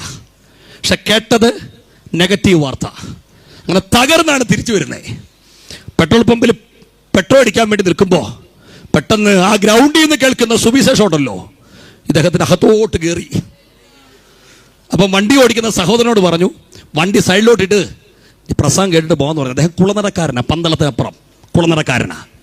പ്രസംഗമെല്ലാം കേട്ട് കഴിഞ്ഞിട്ട് ഞാൻ ഗ്രൗണ്ടിൽ സ്റ്റേജിൽ പ്രാർത്ഥിച്ചുകൊണ്ട് നിൽക്കുമ്പോൾ മുമ്പോട്ട് വരാൻ പറഞ്ഞപ്പോൾ ഇദ്ദേഹത്തിന് മുമ്പോട്ട് വരാൻ പറ്റത്തില്ല. കാരണം കാലനക്കാൻ പറ്റില്ല, അതുപോലെ വേദനയാണ്. ഇദ്ദേഹം ഒരു കാര്യം ചെയ്തു, കാലിലോട്ട് 2 കൈയും അമർത്തിയിട്ട് പ്രാർത്ഥിച്ചു. സ്തോത്രം പറഞ്ഞ് തുടങ്ങാൻ അറിയില്ല, ആമേൻ പറഞ്ഞ് അവസാനിപ്പിക്കാൻ അറിയില്ല, ഈ ബൈബിളിലെ ഒരു വചനം പോലും അയാൾക്ക് കാണാതറിയില്ല. പക്ഷെ യേശുവേ എന്നെ വിടുവിക്കണേന്നും പറഞ്ഞ് പ്രാർത്ഥിച്ചു. വേറൊന്നും അറിയത്തില്ല, അതുകൊണ്ടാണ്. പക്ഷേ പ്രാർത്ഥന കഴിഞ്ഞപ്പോൾ ഇദ്ദേഹം പറഞ്ഞൊരു കാര്യമാണ്, എൻ്റെ കാലെന്ന് വേദന അപ്രത്യക്ഷമാകുന്ന പോലെ എനിക്ക് തോന്നി. ഞാൻ കാലിങ്ങനെ കാറെ ചവിട്ടി നോക്കിയപ്പോൾ കുഴപ്പമില്ല. സഹോദരനോട് പറഞ്ഞു വണ്ടിയുടെ ഡോറ് തുറക്കാൻ പറഞ്ഞു. ഡോറ് തുറന്നു. ആദ്യത്തെ ചുവടെടുത്ത് വെച്ചു, 2ാമത്തെ ചുവടെടുത്ത് വെച്ചു. നടന്നുകൊണ്ടിഞ്ഞ് ഗ്രൗണ്ടിൽ വഴി സ്റ്റേജിൻ്റെ അടുത്ത് വന്നു. പ്രസംഗിച്ച എൻ്റെ ഗുണമല്ല, അവിടെ ഉയർത്തിയത് ദൈവപുത്രനെയാ. ഇന്ന് രാത്രി ശക്തമായി വിളിച്ചു പറയാണ്, സ്നേഹിത, പന്തലിനകത്ത് മാത്രമല്ല, നീ മാറാ രോഗത്തിന്റെ പിടിയിൽപ്പെട്ട് വൈദ്യശാസ്ത്രം നിന്നെ എഴുതി തള്ളിയതായിരിക്കാം. പക്ഷെ ഇന്ന് രാത്രി സ്വർഗം നിന്നെ അവിടെ കൊണ്ടുവന്ന് ഈ വചനം കേൾപ്പിക്കുന്നത് നിന്റെ രോഗത്തെ സൗഖ്യമാക്കാനാ. എത്ര നീറിയ പ്രശ്നത്തിനും പരിഹാരമുണ്ട്. ഞങ്ങളെ കൊണ്ട് കഴിയില്ല, പക്ഷെ ദൈവപുത്രനെ കൊണ്ട് സാധ്യമാ. ഹല്ലേലൂയ. എന്റെ പ്രിയപ്പെട്ടവരെ, ക്രിസ്തുവിന്റെ പുറകെ ജനലക്ഷങ്ങൾ യാത്രയാകുന്നതിന്റെ കാര്യം അവൻ ദൈവപുത്രനാണ്. ആ ദൈവപുത്രനാലുള്ള അധികാരം അവന്റെ പുറകെ പോകുന്നവർക്കുണ്ട്. അതുകൊണ്ടാണ് യേശുവിന്റെ പുറകെ ജനകോടികൾ യാത്ര ചെയ്യുന്നത്. ഈ അടുത്ത കാര്യം പറയാം. ഈ യേശുവിനെ പിൻപറ്റിയവരെ കണ്ട് ആയിരങ്ങൾ പുറകെ പോകുന്നുണ്ട്. എൻ്റെ കാര്യം എന്നറിയാം, എൻ്റെ അനുഭവം പറയാണ്. നിങ്ങളുടെ അനുഭവമാണെങ്കിൽ പറ്റുമെങ്കിൽ കരമൊന്ന് ഉയർത്തിയേക്കണം. ആണെങ്കിൽ മാത്രം എൻ്റെ അനുഭവം ഞാൻ പറയാം. ഇതെടുത്തത് എനിക്ക് അബദ്ധമായില്ല, ഇതെടുത്തത് മണ്ടത്തരായില്ല. അഭിമാനത്തോടെ ഇന്ന് രാത്രി പറയാം, ഇതെടുത്തത് എനിക്ക് അനുഗ്രഹമായി. വേദിയിലുള്ള ദൈവദാസന്മാരുടെ സാക്ഷ്യമാണത്. അവരും കരമുയർത്തിപ്പിടിച്ച് പറയുന്നു, യേശുവിന്റെ പിറകെ ഇറങ്ങി തിരിച്ചത് മണ്ടത്തരമായില്ല. എന്നെ വലിയ വ്യക്തിപരമായി പരിചയമുള്ള ഒരുപാട് പേരൊന്നും ഇതിനകത്തില്ല. എന്റെ പിതാവ് ഒരു സെൻട്രൽ ഗവൺമെന്റ് ഉദ്യോഗസ്ഥനായിരുന്നു. കർത്താവിന്റെ നാമത്തിന് വേണ്ടി ജോലി രാജിവെച്ചിട്ട് കിട്ടിയ പൈസ പോലും ദൂരം മിനിസ്ട്രിക്ക് വേണ്ടി എടുത്തു കൊടുത്തിട്ട് സീറോ ആയിട്ടാണ് കർത്താവിന്റെ വേലയ്ക്ക് വേണ്ടി ഇറങ്ങുന്നത്.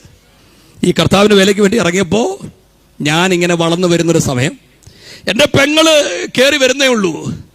ഇത് കണ്ടിട്ട് ലോകം മുഴുവൻ കൈമലർത്തി ചോദിച്ച്, എന്നാ ചെയ്യുമടാ ഇവരെ കൊണ്ട്? കാര്യം ഞങ്ങളെ പഠിപ്പിക്കാൻ പോലും നിവർത്തിയില്ല. വട്ടപൂജ്യം, സീറോ.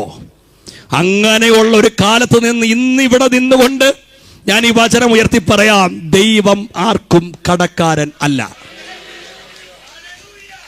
പ്രതിസന്ധിയുടെ നടുവിൽ, കഷ്ടതയുടെ നടുവിൽ, കണ്ണീരിന്റെ നടുവിൽ എല്ലാവരും ഞങ്ങളെ ഒഴിഞ്ഞുപോയി. ആരും ഞങ്ങളെ ചേർത്ത് പിടിച്ചില്ല. അപ്പൊ ഞാൻ തകർന്നു പോയ അനുഭവങ്ങളുണ്ട്, ഞാൻ കർത്താവിൽ നിന്ന് അകന്ന് ജീവിച്ച അനുഭവങ്ങളുണ്ട്. പക്ഷെ ഒരു കാര്യം മനസ്സിലായി, കർത്താവിന്റെ പുറകെ പോയവരാരും മണ്ടത്തരം പറ്റിയിട്ടില്ല. ഇന്ന് രാത്രി മക്കളായി തീരാൻ ഭാഗ്യം ലഭിച്ചവർക്കായിട്ട് ദൈവത്തിന് സ്തോത്രം. ഇത് ഞങ്ങൾ ഈ കര ഉയർത്തുന്നത് ചുമ്മാതെ കര ഉയർത്തല്ല, ഞങ്ങളുടെ അനുഭവമാണേ. അപ്പൊ അതുകൊണ്ട് ഈ വചനം കേൾക്കുന്ന ആരെങ്കിലും ഇതുവരെ യേശുവിനെ സ്വന്തം രക്ഷിതാവായി സ്വീകരിച്ച് മക്കളായി മാറിയില്ലെങ്കിൽ ഒരു മെഴുകുതിരി പോലും കത്തിക്കണ്ട. യാഗം വേണ്ട, യോഗം വേണ്ട, ഹോമം വേണ്ട, പെരുന്നാൾ വേണ്ട, ആചാരങ്ങൾ വേണ്ട. ഇന്ന് രാത്രി വചനം കേട്ടുകൊണ്ടിരിക്കുമ്പോ, യേശുവേ എന്റെ ഹൃദയത്തിനകത്തേക്ക് വരണേ എന്ന് പ്രാർത്ഥിച്ചാൽ നിന്നെ ഇന്ന് കർത്താവ് മകനാക്കും. രക്ഷിക്കപ്പെട്ട ആരെങ്കിലും ഇതുവരെ കർത്താവിനെ പിതാവിന്റെയും പുത്രന്റെയും പരിശുദ്ധാത്മാവിന്റെ നാമത്തിൽ ജലത്തിൽ സാക്ഷീകരിച്ചിട്ടില്ലയോ? സ്നേഹിത, സ്നാനം പെന്തക്കോസ്ത് സഭകൾ പറഞ്ഞ ഉപദേശമല്ല, ഈ ബൈബിൾ പറഞ്ഞ ഉപദേശമാ. വചനം പറയുന്ന വാക്യം ഞാൻ പറയാണ്, വിശ്വസിക്കുകയും സ്നാനമേൽക്കുകയും ചെയ്യുന്നവൻ രക്ഷിക്കപ്പെടും, വിശ്വസിക്കാത്തവൻ, ഇനി കേൾക്കണം, സ്നാനപ്പെട്ടില്ല സ്വർഗത്ത് പോവോ എന്ന് ചോദിച്ചാൽ ഉത്തരം വചനം വെച്ച് ഞാൻ പറയാം. ഈ വെളിപ്പാട് ഇന്ന് രാത്രി പ്രസംഗിച്ച് നീ കേട്ടിട്ട് സ്നാനപ്പെടാതിരുന്നാൽ നീ മരിച്ച നരകത്തിലേ പോവൂ. പക്ഷേ ഈ വചനം കേട്ടുകൊണ്ടിരിക്കുമ്പം ആരൊക്കെ എതിർത്താലും ധൈര്യമായിട്ട് ഇറങ്ങ്. പരാജയപ്പെടാൻ ദൈവം അനുവദിക്കത്തില്ല. എന്റെ പ്രിയപ്പെട്ടവരെ, സ്നാനപ്പെട്ടതിന്റെ പേരിൽ തല്ലുകൊണ്ടവരുണ്ട്. സ്നാനപ്പെട്ടതിന്റെ പേരിൽ അവകാശപ്പെട്ട അർഹതപ്പെട്ട സമ്പത്ത് നഷ്ടപ്പെട്ടവരുണ്ട്. പക്ഷെ ആരെയും ദൈവം ലജ്ജിപ്പിച്ചിട്ടില്ല. നമ്മെ വിളിച്ചവൻ വിശ്വസ്തനാണ്. ഇന്ന് രാത്രി കരങ്ങളൊന്ന് ഉയർത്തിപ്പിടിച്ച് കർത്താവിന് സ്തോത്രം ചെയ്യാമോ? ഒറ്റ കാര്യം കൂടെ പറഞ്ഞ് പ്രാർത്ഥിക്കാൻ പോവാണ്. നമ്മളെ പറഞ്ഞ കുറിവാക്യം ഉണ്ടല്ലോ, യോഹന്നാൻ 12:32, ഞാനോ ഉയർത്തപ്പെടുക എന്ന് പറഞ്ഞതിന്റെ അർത്ഥം എന്നറിയാമോ? ക്രൂശീകരണമാണ്. അവിടെ തന്നെ എഴുതിയിട്ടുണ്ട് കർത്താവ് അത് കർത്താവിന്റെ മരണകാര്യമാ പറഞ്ഞതെന്ന്. ഇന്നത്തെ പ്രസംഗത്തിന്റെ മാറ്റം എന്നാണെന്നറിയോ? ഇന്നലെ പ്രസംഗിച്ച പ്രസംഗത്തിന്റെ വ്യത്യാസം എന്നാണെന്നറിയോ? ലോകത്ത് നിങ്ങൾ കേൾക്കുന്ന സന്ദേശങ്ങളെപ്പോലുള്ള സന്ദേശമല്ല. ഞങ്ങൾ ഉയർത്തിയത് ക്രൂശാണ്. ഈ ക്രൂശിലേക്കാണ് ജനം ആകർഷിക്കപ്പെടുന്നത്. ഒരു തമാശയെ നിങ്ങളുടെ അകത്ത് കേൾക്കണ്ട, ഞങ്ങൾ പറഞ്ഞ ഒരു തമാശയെ ഹൃദയത്തിനകത്ത് കേൾക്കണ്ട. പക്ഷെ ഇവിടെ ഉയർത്തിയ ക്രൂശില്ലേ, അത് ജനത്തെ പിടിക്കാൻ കരുത്തുള്ളതാ. എൻ്റെ പ്രിയപ്പെട്ടവർ, എത്ര മനോഹരമായിട്ട് ഇവർ ദൈവസന്നിധിയിൽ പാടി. ആ പാടിക്കൊണ്ടിരുന്നപ്പോൾ പലരുടെയും കൈ ഉയർത്തിയത് ഞാൻ കണ്ടു. അവർ കൈ ഉയർത്തിയത് ഇവരുടെ പാട്ടിന്റെ താളം കൊണ്ട് കൈ ഉയർത്തിയതല്ല, അവർ ഉയർത്തിയത് ക്രൂശിക്കപ്പെട്ട യേശുവിനെയാണ്. ഞാൻ പ്രസംഗിച്ചപ്പോൾ നിങ്ങൾ കൈയടിച്ചത് എന്തിനു വേണ്ടിയോ? എനിക്ക് വേണ്ടി കൈയടിക്കണ്ട. എന്നാൽ ക്രൂശിക്കപ്പെട്ട യേശുവിനെ ഇവിടെ പരസ്യമായി ഉയർത്തി അതിനുവേണ്ടി കൈയടിച്ചാൽ മതി. ഈ ബയൂല കൺവെൻഷന്റെ, ഈ വയനാട് ഗോസ്പൽ ഫെസ്റ്റിന്റെ ലാസ്റ്റ് നിമിഷങ്ങളിൽ ഞങ്ങൾ ഉയർത്തുന്നത് ക്രൂശിനെയാണ്. ഈ കൺവെൻഷന്റെ ബാക്കി പത്രം ക്രൂശല്ലാതെ മറ്റൊന്നും വേണ്ട. ക്രൂശിനെ ഉയർത്തിയാൽ ജനം ആകർഷിക്കപ്പെടും. ഇന്ന് രാത്രി സ്നേഹിത, ആ ക്രൂശ് മാത്രമേ ഉള്ളൂ നിനക്ക് രക്ഷയ്ക്ക്. അതുകൊണ്ടാണ് ഇന്ന് രാത്രി തല തല്ലിപ്പറിച്ചാലും മുട്ടുകാല് തല്ലി ഒടിച്ചാലും ഞങ്ങൾ വിളിച്ചു പറയുന്നത് മറ്റൊരുത്തരിലും രക്ഷയില്ല. നാം രക്ഷിക്കപ്പെടാൻ ആകാശത്തിന്റെ കീഴിൽ മനുഷ്യരുടെ ഇടയിൽ നൽകപ്പെട്ട ഏകനാമം അത് യേശു ക്രിസ്തുവിന്റെ നാമമാണ്. ഇന്ന് രാത്രി ആ ക്രൂശിനെ ഇവിടെ ഉയർത്തിക്കൊണ്ട് ക്രിസ്തുവിലേക്ക് ജനകോടികൾ ആകർഷിക്കുന്നെങ്കിൽ അതിന് ഏറ്റവും പ്രധാനപ്പെട്ട കാരണം കാൽവറിയിലെ ക്രൂശാണ്. കാരണം മനുഷ്യന് വേണ്ടി ജീവൻ തന്നത് ആ ക്രൂശിലാണെങ്കിൽ ആ ക്രൂശിനെ ഇന്ന് രാത്രി ഇവിടെ ഉയർത്തുന്നു. എല്ലാവരും കണ്ണുകളെ ഒരു നിമിഷം അടച്ചാട്ട്. ഇതിന്റെ അവസാന നിമിഷങ്ങളാണ്. സ്നേഹിതരെ, സഹോദരങ്ങളെ, ഒരു കാര്യം, ചില മിനിറ്റുകൾക്കുള്ളിൽ ഇവിടെ യോഗം അവസാനിക്കും. പക്ഷെ ദയവ് ചെയ്ത് ഇനിയുള്ള ഒരു 3-4 മിനിറ്റ് നിങ്ങൾ ഇവിടെ നിന്ന് ഇറങ്ങിപ്പോകരുത്. കാര്യം നിങ്ങൾക്ക് വേണ്ടി ഒന്ന് പ്രാർത്ഥിക്കണമെന്ന് ഞങ്ങൾക്ക് ആഗ്രഹമുണ്ട്. അതിനുവേണ്ടിയാണ്. എല്ലാവരും കണ്ണുകളെ ഒന്ന് അടയ്ക്കാമോ? നമുക്ക് ഒരുമിച്ചൊന്ന് പ്രാർത്ഥിക്കാം. ഈ പ്രാർത്ഥിച്ചുകൊണ്ടിരിക്കുമ്പോൾ ഒരു ചോദ്യം ഇന്ന് രാത്രി ചോദിക്കുന്നു. ഞാൻ ദൈവസന്നിധിയിൽ വചനം കേട്ടുകൊണ്ടിരിക്കുക, യേശു ക്രിസ്തുവിലേക്ക് ജനം ആകർഷിക്കപ്പെടുന്നു. ഞാൻ ക്രിസ്തുവിനാൽ ആകർഷിക്കപ്പെട്ട വ്യക്തിയാണ്. എന്നാൽ ആത്മീകമായ പുരോഗതി എൻ്റെ ജീവിതത്തിൽ അനുഭവിക്കാൻ കഴിയുന്നില്ല. ജീവിതത്തിൽ ദൈവിക സന്തോഷം എനിക്ക് അനുഭവിക്കാൻ കഴിയുന്നില്ല.